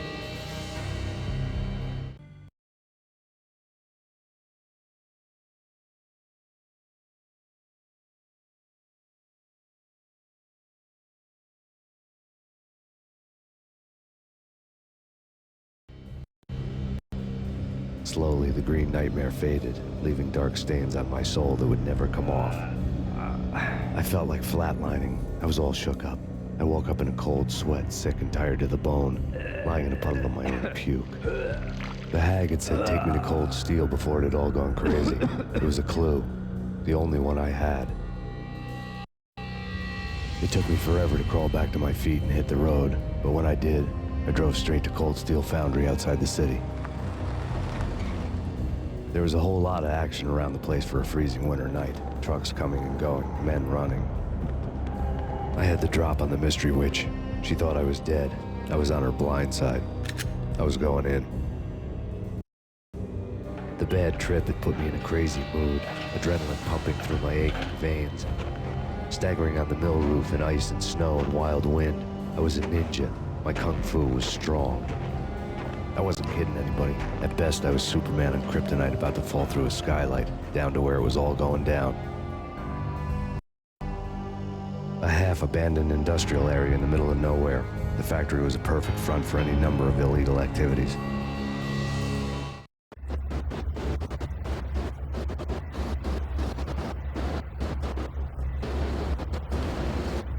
In the belly of the plant, molten metal boiled and bubbled like a witch's brew.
Out in the night, snow fell like confetti over the Devil's Parade.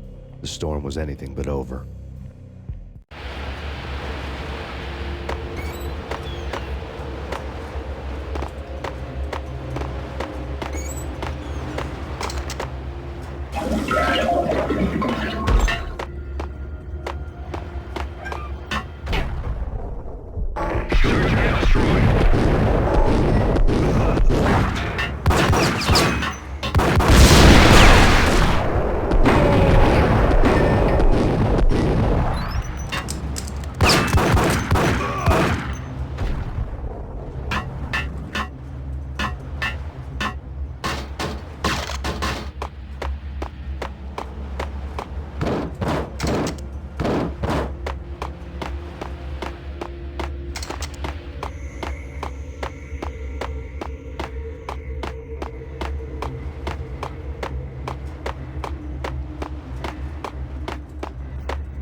Can you believe it? I bet they sleep with their rifles. I bet they've given them names. I guess. So, you don't have a name for your gun? Hello? Hell no. You do? Well, yeah, kind of. Hey, let's hear it. Well, I call it Dick Justice. I rest my case.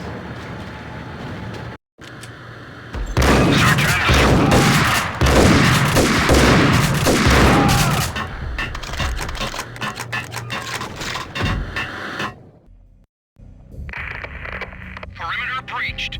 The facility has been compromised. Repeat, the Deep Six has been compromised. Initiate Operation Deadeye. The walkie-talkie military lingo could mean only one thing. They were getting ready to destroy the evidence and vanish into the night. I was so close. The hidden truths were just around the corner.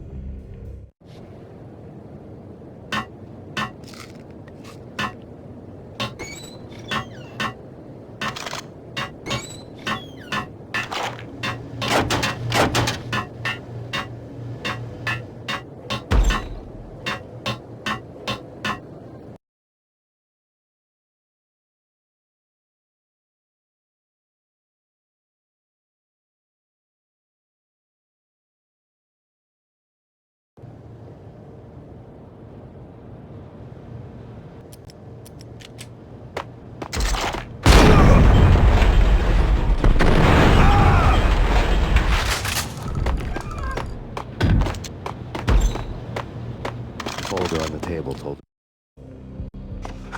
the mercenaries were running a tight operation, paperwork and all.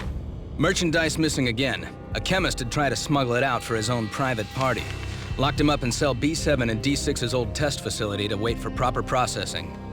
I was close enough to hear the secrets, just beyond the next doorway.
In place.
Moving to the danger area.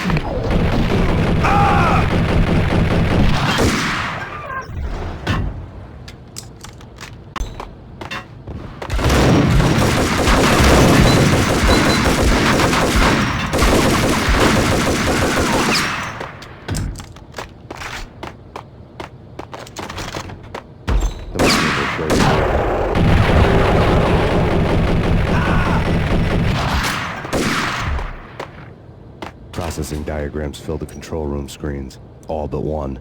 An elevator titled D6 on one of the screens, somewhere onwards, past rows of ovens, in the core of the plant.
target controls destroyed. Repeat, oven controls have been destroyed. Obstacle in place.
Go, go!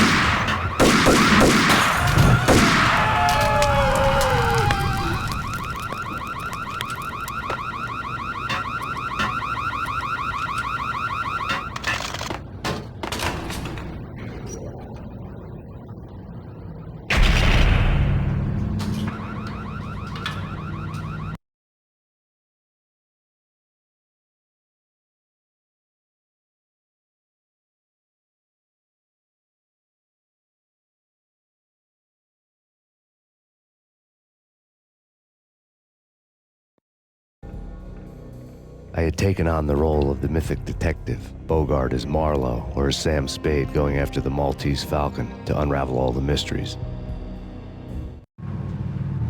Following a path of clues to that final revelation, even if it would take me down to the cold, cavernous depths of a grave. You can't do this! My men are still inside! Do you have any idea why this is called Operation Deadeyes?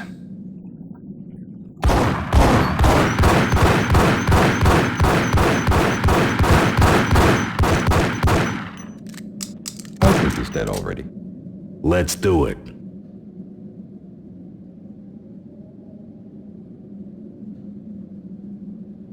Attention all personnel. The self-destruction sequence has been initiated. Evacuate the complex We've got company. The self-destruction sequence has been initiated. Proceed to the nearest exit immediately.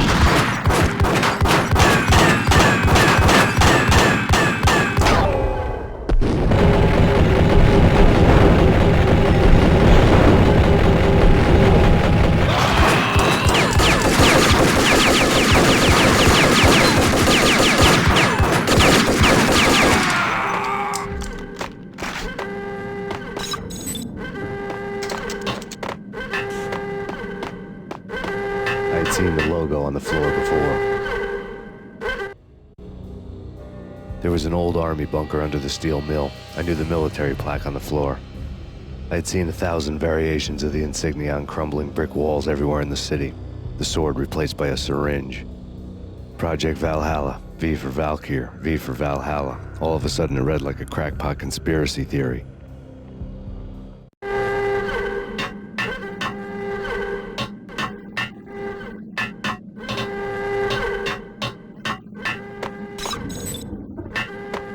Abort! Abort! The self-destruction sequence has been initiated! Get the hell out of... Go!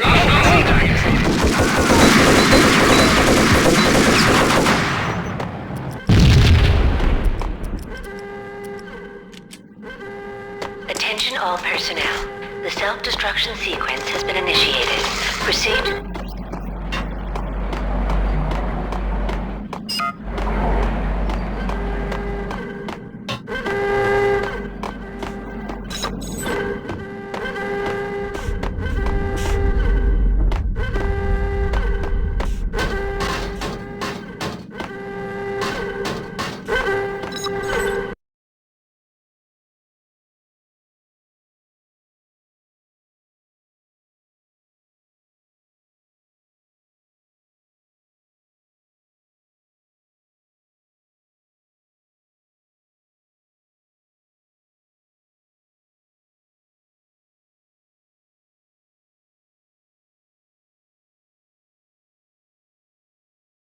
Attention all personnel. The self-destruction sequence has been initiated. Repeat. The self-destruction sequence initiated. Proceed to the nearest exit immediately.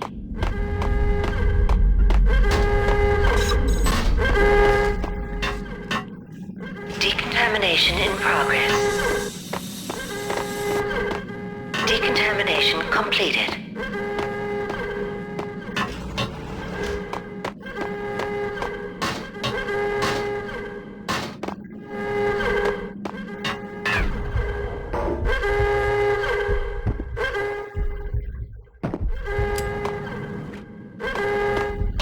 The chemist had been using the workstation when he died. The half-life of the lab rat had ended online, his password blinking on the screen. 665, the neighbor of the beast. Decontamination in progress. Decontamination completed.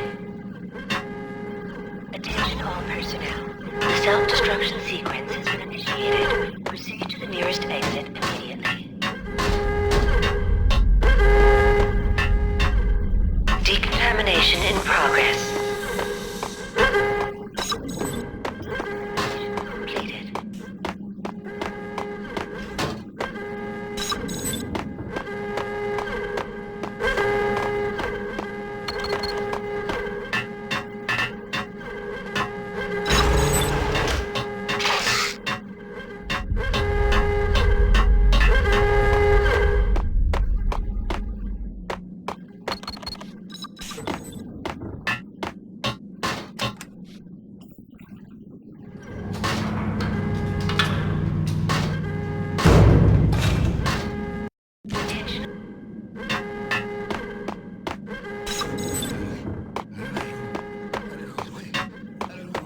Attention all personnel. The self-destruction sequence has been initiated. I'm in there. To the nearest immediately.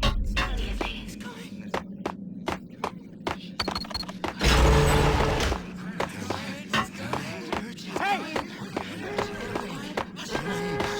Let me out! Get away!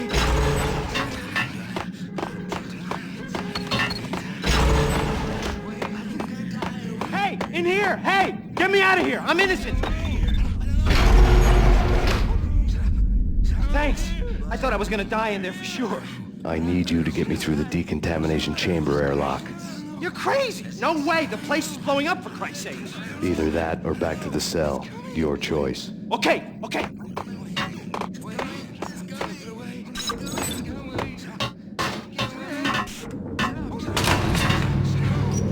Attention all personnel. The self-destruction sequence has been initiated. Proceed to the nearest exit immediately. Attention all personnel. The self-destruction sequence has been initiated. Proceed to the nearest exit immediately. Go, go, go!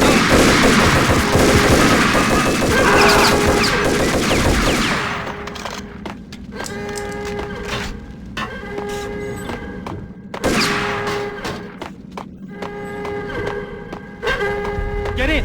I'll punch you through! Decontamination in Look at the bad progress. thing. Bad. Decontamination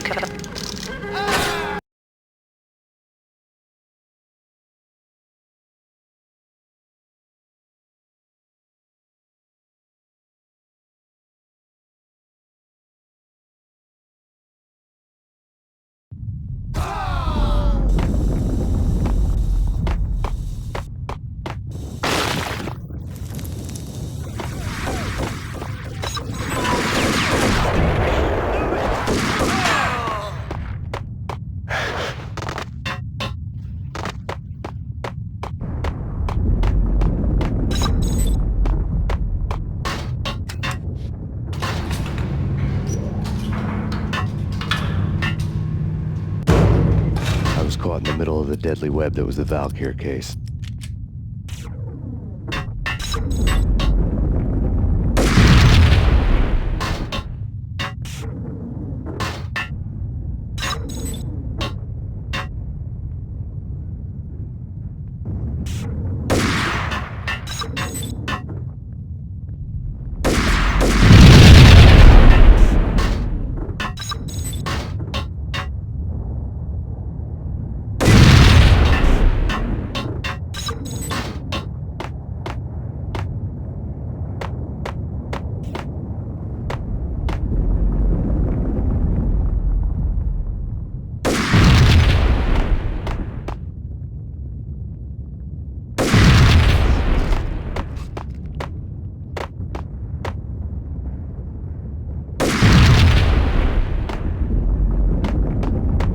One of the lab terminals had the project logo on the screen.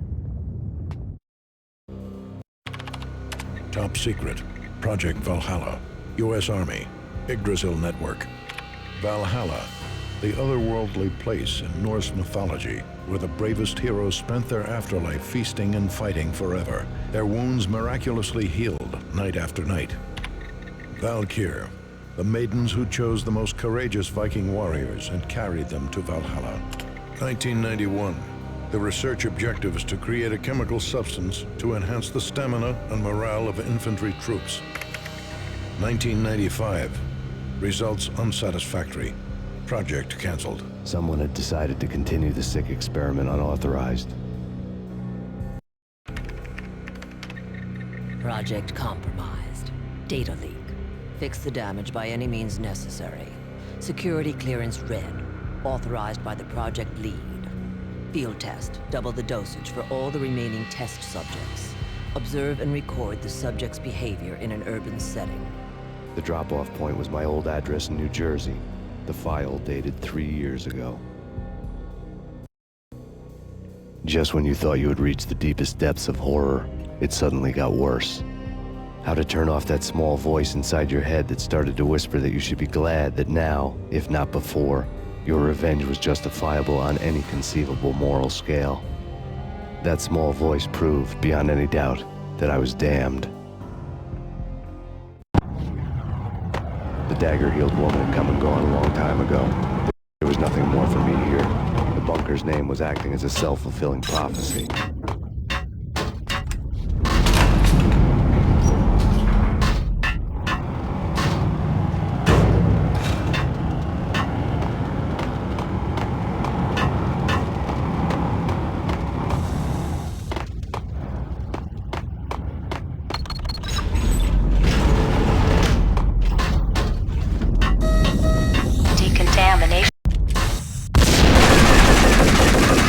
Self-destruction imminent.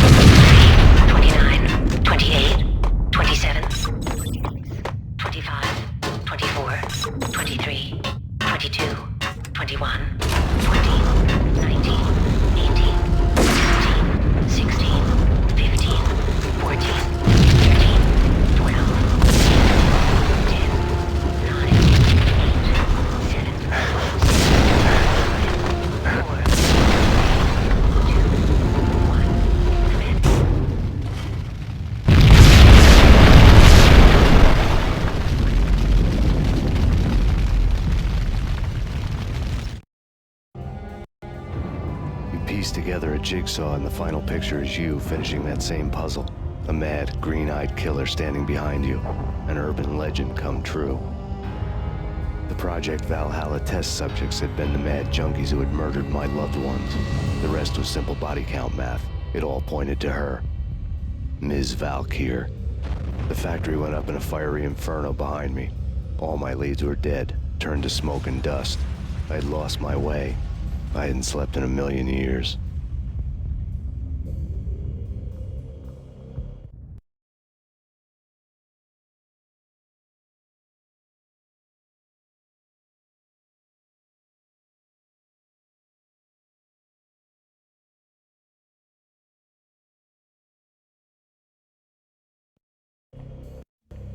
I felt thin as death. I've been living on an endless supply of week-old donuts. They were fuel for this crazy furnace inside my head. I couldn't remember when I had last seen the sun. I was on a permanent graveyard shift. When the darkness fell, New York City became something else, any old Sinatra song notwithstanding. Bad things happened in the night, on the streets of that other city, Noir York City. I was in an all-night diner, downing cup after cup of coffee that tasted like engine oil, when a new message from BB got me back on the killer track. What the hell happened at Roscoe Street? Maxie, I'm going out on a limb here. We need to talk this through, come up with a plan. 2:30 a.m., the Choir Communications Garage. The more I thought about Alex's murder and the frame-up, the more it felt like an inside job. I should have seen it coming. BB had sold me out, and now he wanted to finish what he'd started. The garage was dead. BB showed up in his tailor-made suit, gold watch, and cufflinks to match. All way beyond a cop's pay. Maxie. Oozing suave charm, he was guilty as hell. What the hell does BB stand for anyway? Backstabbing bastard? Come on, don't be like that. Have a cigar. I don't smoke. Maxie, you have no idea how big this is. It's huge. You have no idea. I think I do. You're a bribe-taking bent cop who sold out his partner. Those mobsters in the subway were a dead giveaway. Hard to miss. Bet it was exactly like this with Alex. Up close and personal. You can't win this one, Max. No, but I can make damn sure none of you do either. BB turned out to be another cardboard cutout bad guy.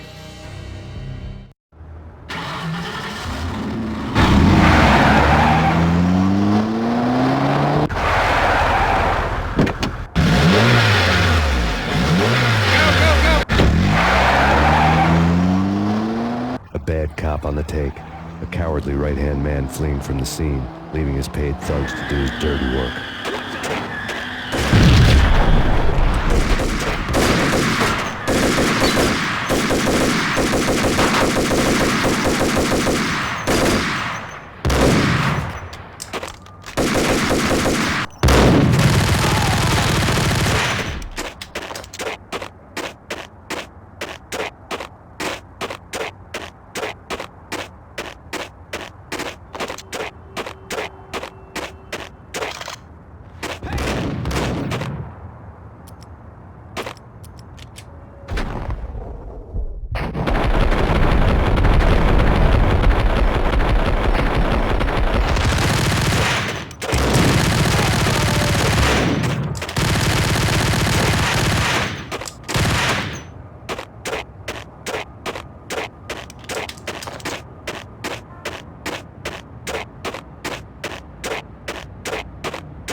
Reports of a fire at the Punchinello Manor in Westchester. The manor is the home of Angelo Punchinello, the alleged head of the Punchinello crime family. The police are now saying, contrary to their earlier statements, that Max Payne is still alive and at large. He continues his vendetta against the Mafia, of which this last act of arson is attributed to. I had no recollection of setting any fires, but I did remember the flames.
Maxie, Maxie.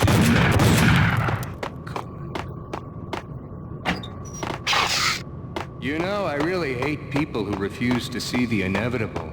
Refuse to do the smart thing.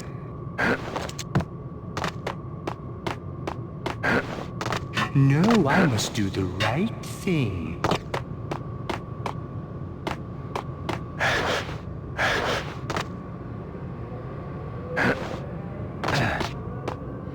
I blame you. For a smart guy, you really can be stupid at times.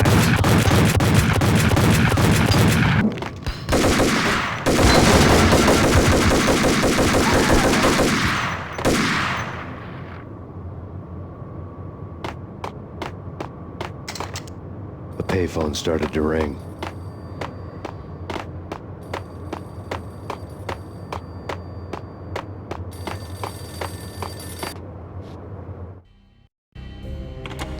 Yeah.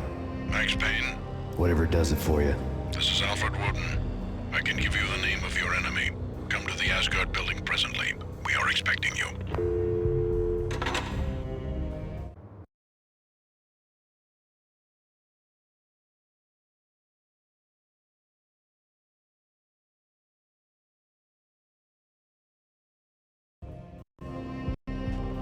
Woden was waiting for me on the steps of the old building. Mr. Payne, let's go inside. The others are anxious to begin. The others? Despite the general misconception, this building actually predates the City Hall by 2 years, thus being the oldest municipal building still in use here at the foot of the Brooklyn Bridge. No kidding. The old man played tour guide as he led me through a dark, domed hall. The answers I was after loomed large ahead. Mr. Payne, I would like to introduce you to my colleagues in what we call the Inner Circle. You've been watching too much X-Files. You have seen the files on Project Valhalla. We can fill the gaps, provide you with the information missing from those files. We were all involved in the early stages of the project during the Gulf War. What's the catch? We would very much like to blow this thing wide open, but our hands are tied. Her name is Nicole Horn. She was the key figure in Project Valhalla. When the funding was discontinued, she simply refused to quit. She knew exactly what she had in her hands. Nicole Horn is the president of Acer Corporation. She has more than half the city in her pocket. This must be kept under wraps. If you try to go public with this, we will deny any knowledge. We need you to take her out. Afterwards, we can protect you. Make all the charges go away. That was the cue for the killer suits to kick in the doors and swarm inside. It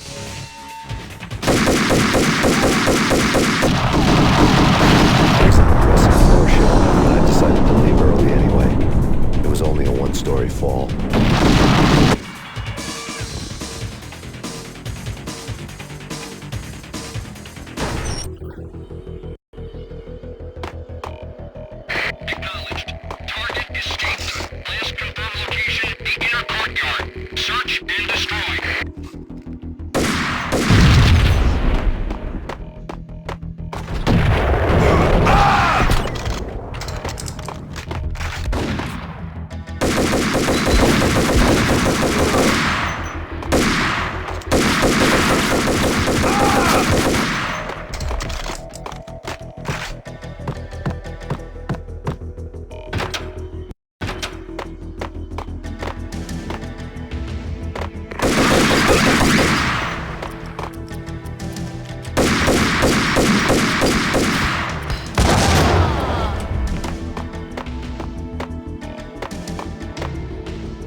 One of the monitors showed what was left of the Inner Circle.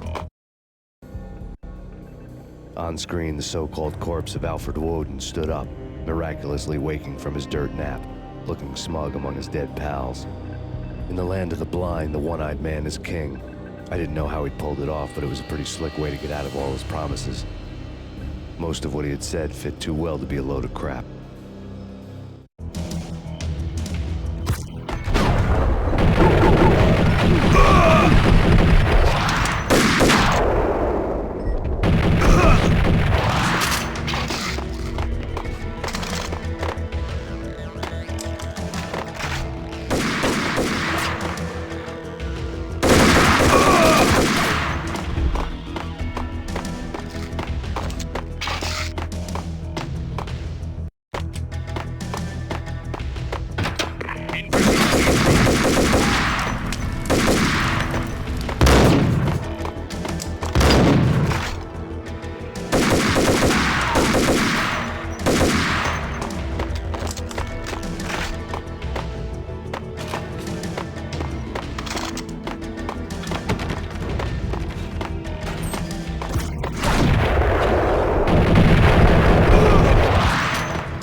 is your answer to those saying that he's actually providing a service long overdue to the city? This crusade nonsense has gone too far. He's out of control. It must stop. He will be stopped. That was Deputy Chief Jim Rivera from the New York City Police Department.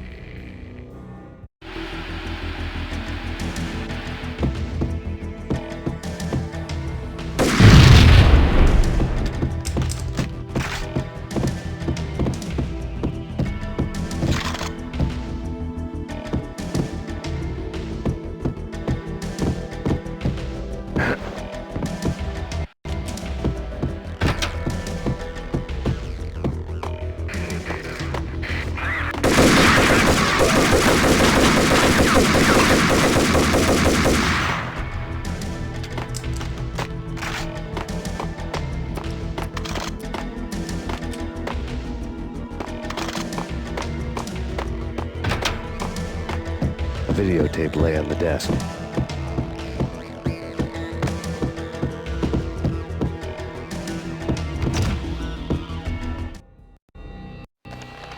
Nicole Horn had blackmailed the inner circle into silence.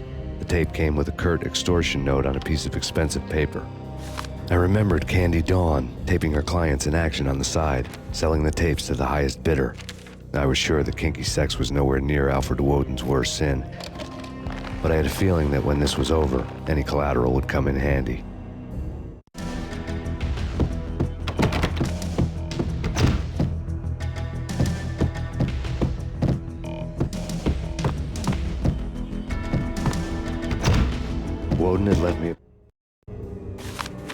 Woden had taken care of my mission preps with military precision.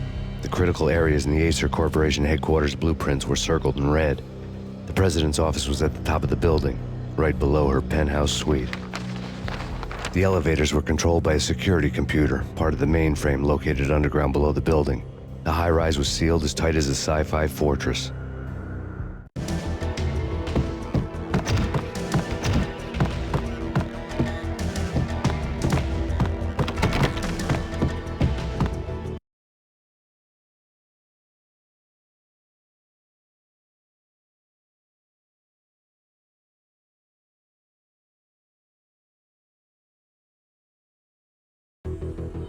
Moving to the danger area.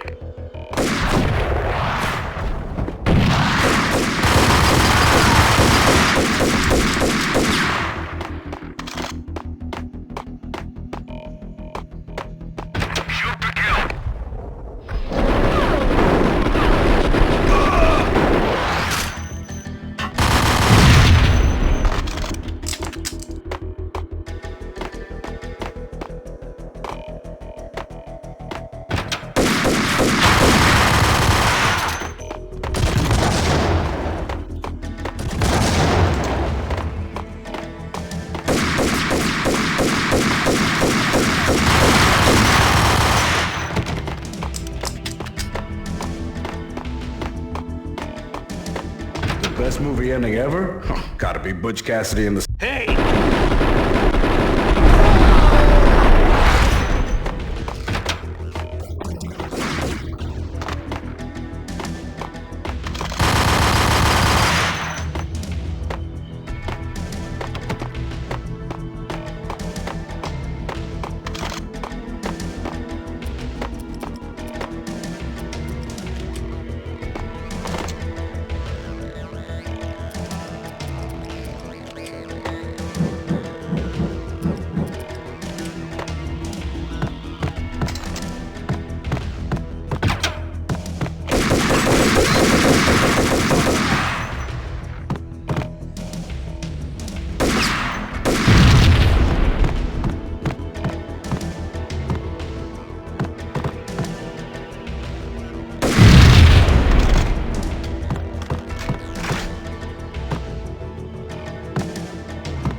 I had dreamed of revenge, Those dreams were always nightmares, of coming close and then failing. Now I was close. I had a name to guide me, Nicole Horn. I had nothing to lose.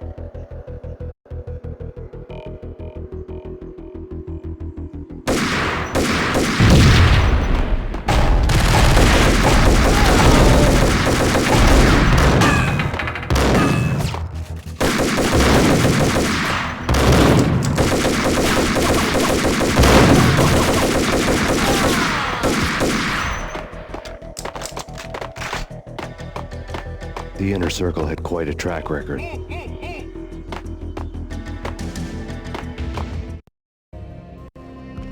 Project Valhalla had not been the only thing the Inner Circle had been involved in. There were rows of cabinets full of files. The Serpentine Secret Society went back a long way, always pulling strings from the shadows. I couldn't say I was sorry.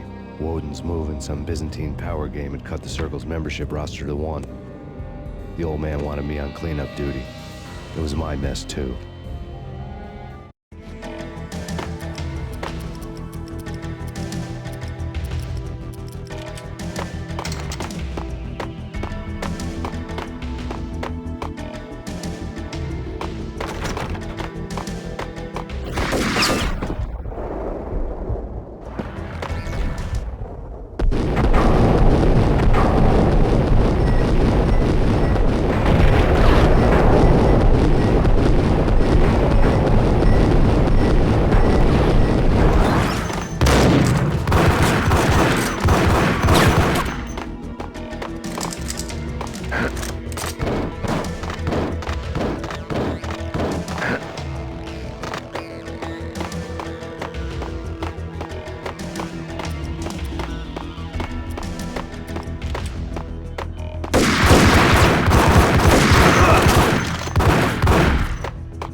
CIA, FBI, you've seen one, you've seen them all. Sure, good for a practice run. But this, working for her, oh, this is the real thing. The money's astronomical. And best of all, you get to kill any scumbag who gets in your way. License to kill. Like James Bond.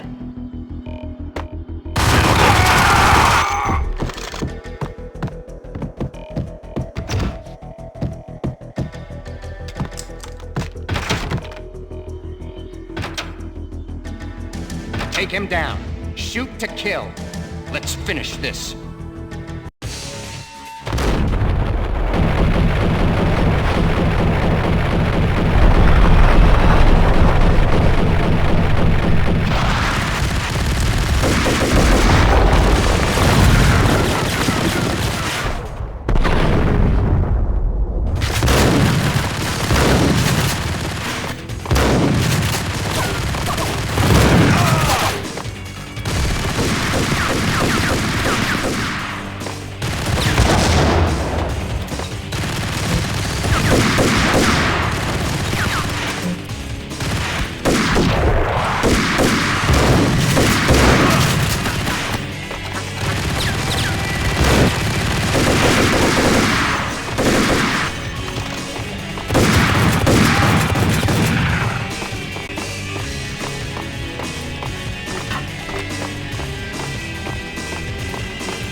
Mine wasn't the most original approach to the problem. It wasn't as if it hadn't all been done before. An eye for an eye, the first principle of revenge. Old as dirt, still going strong. The cardinal rule in going after someone with an intention to kill was not to make it personal, which it almost always ended up being anyway. It did with me. I took my time, cruising around the city in the snow. There was no hurry. I knew what I had to do now. I took my time, thinking about it, building up the rage. When I was ready, I parked the stolen wheels at the front entrance of the Acer Corporation headquarters. Got out, got in, got cracking. I had a bullet with Nicole Horn's name on it. I had 10,000 bullets with the Hag's name on them. She had ultra-high-tech security systems, enough mercenaries and weaponry to start World War III. There was no fear. New York disappeared behind a veil of snow. I had crossed the threshold. This was her domain, sleek and sexy and soulless, all glass and steel. A place of color-coded security key cards, metal detectors, and surveillance systems.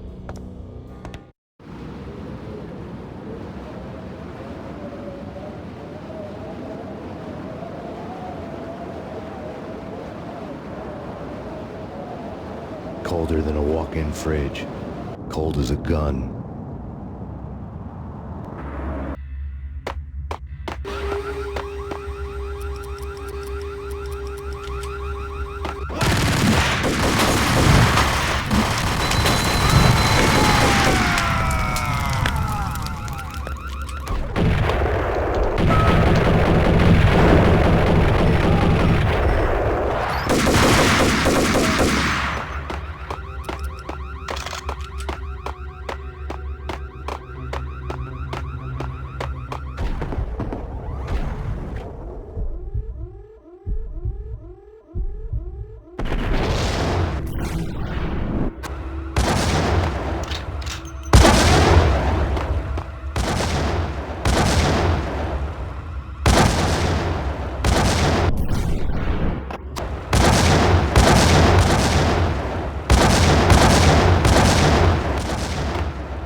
good.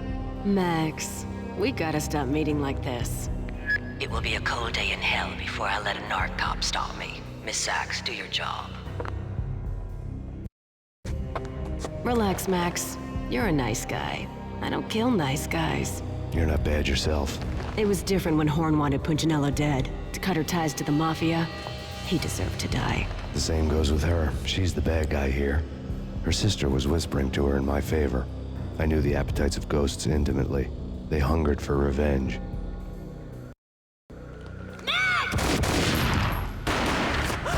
No! A gunshot boomed and she fell down in slow motion.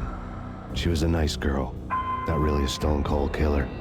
And now she was stone-cold dead. Like religious fanatics or loyal samurai, Horn's private army was coming at me.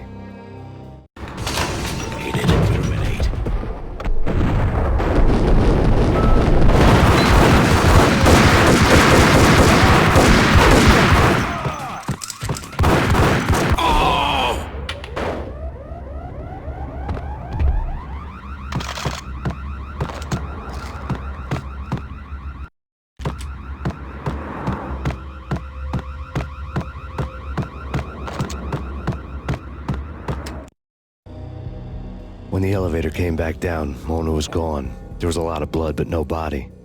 Something clicked for the final time.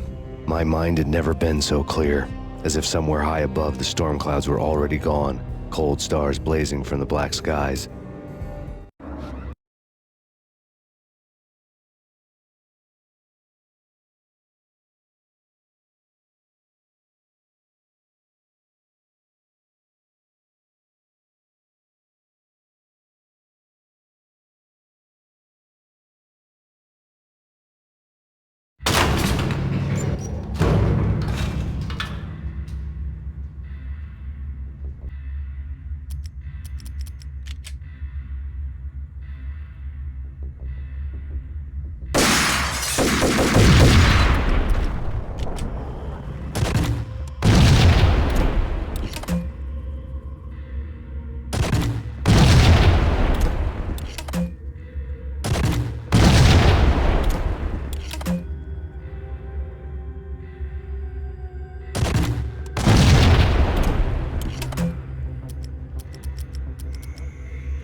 You know what I'm talking about. All the cool out.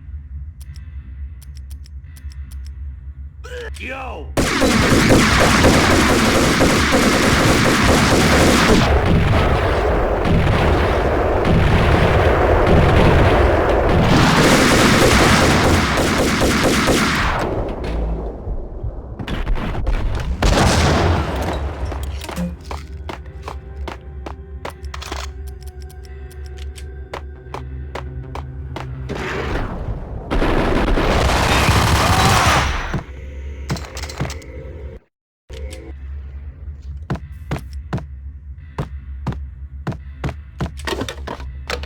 I had elevator access to the mainframe. From there, I'd be able to override the security locks and get to her office.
unmarked chopper was Horn's pet guardian, inhuman and flawless. It was stalking me. I hate to be stereotyped. I'm not a cold-blooded... What the hell? Bastard! Kill the bastard!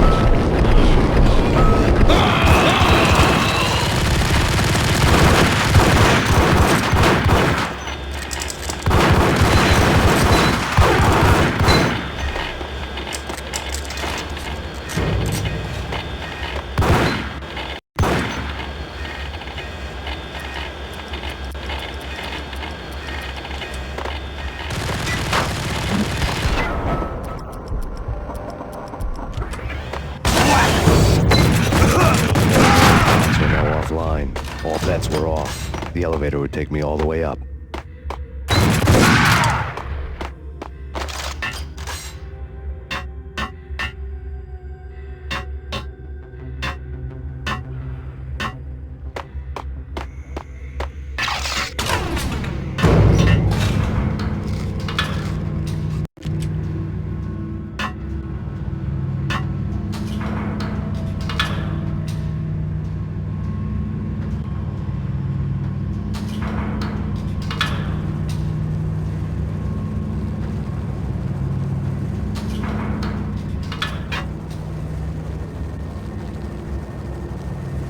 Seen from this height, the night seemed to stretch on to eternity. A hint of desperation had crept into the snowstorm, as if it was trying to get it all out before the end.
Horn's personal computer was on. Next to the printer was a neat stack of expensive paper.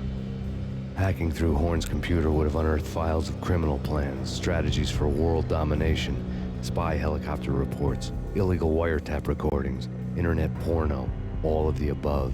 Take your pick. I really didn't care anymore. I had seen too much of it already.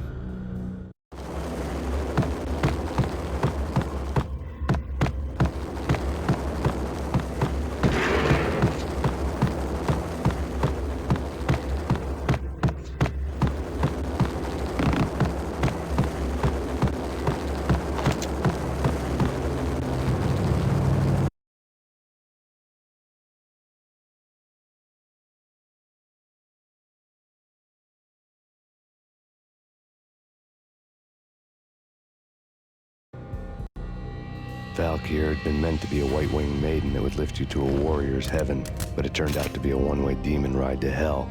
The devil was in the drug. I knew. I had met him.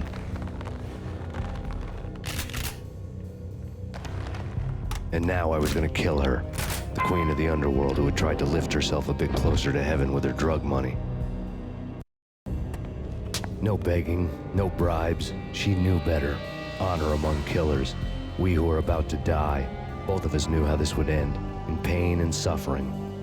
All this because your wife stuck her nose into things that were none of her business. The cops were coming to take me away. The sirens were like a bad conscience I couldn't shake. It's ridiculous you've made it this far. You won't be alive when they get here.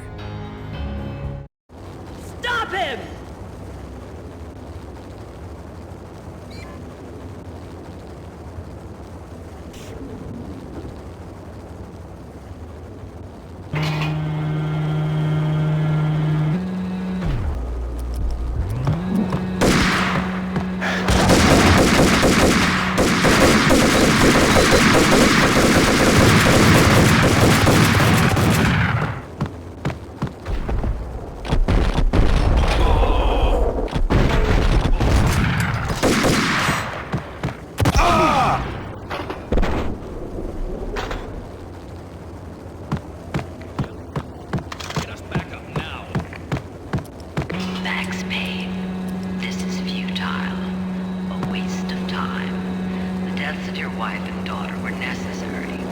Inevitable. It is done.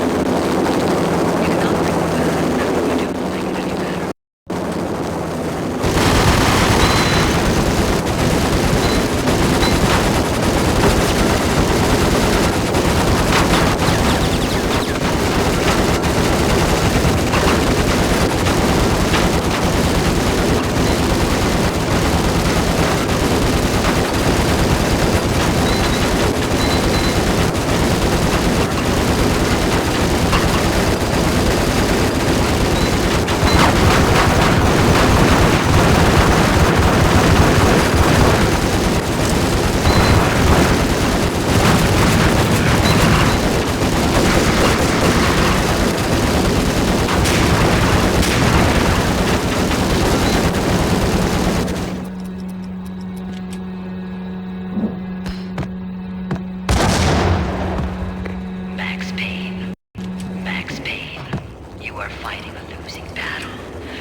Payne, face it.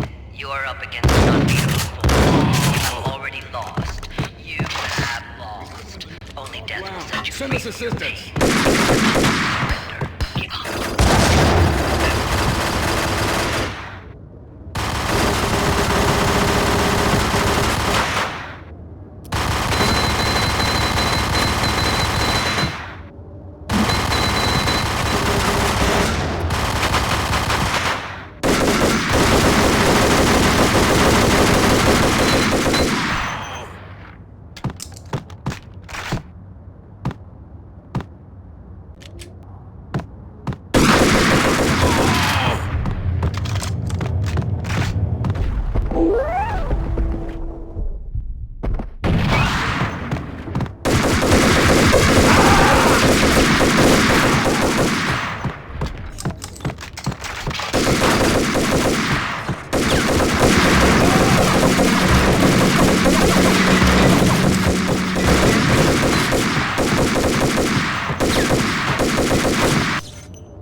final gunshot was an exclamation mark to everything that had led to this point.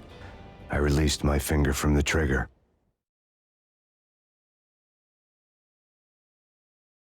And then it was all over. The storm seemed to lose its frenzy. The ragged clouds gave way to the stars above. Max Payne, this is Deputy Chief Jim Bravura from the NYPD. We've got the building surrounded. Throw down your weapons and lie down with your hands behind your head. A bit closer to heaven.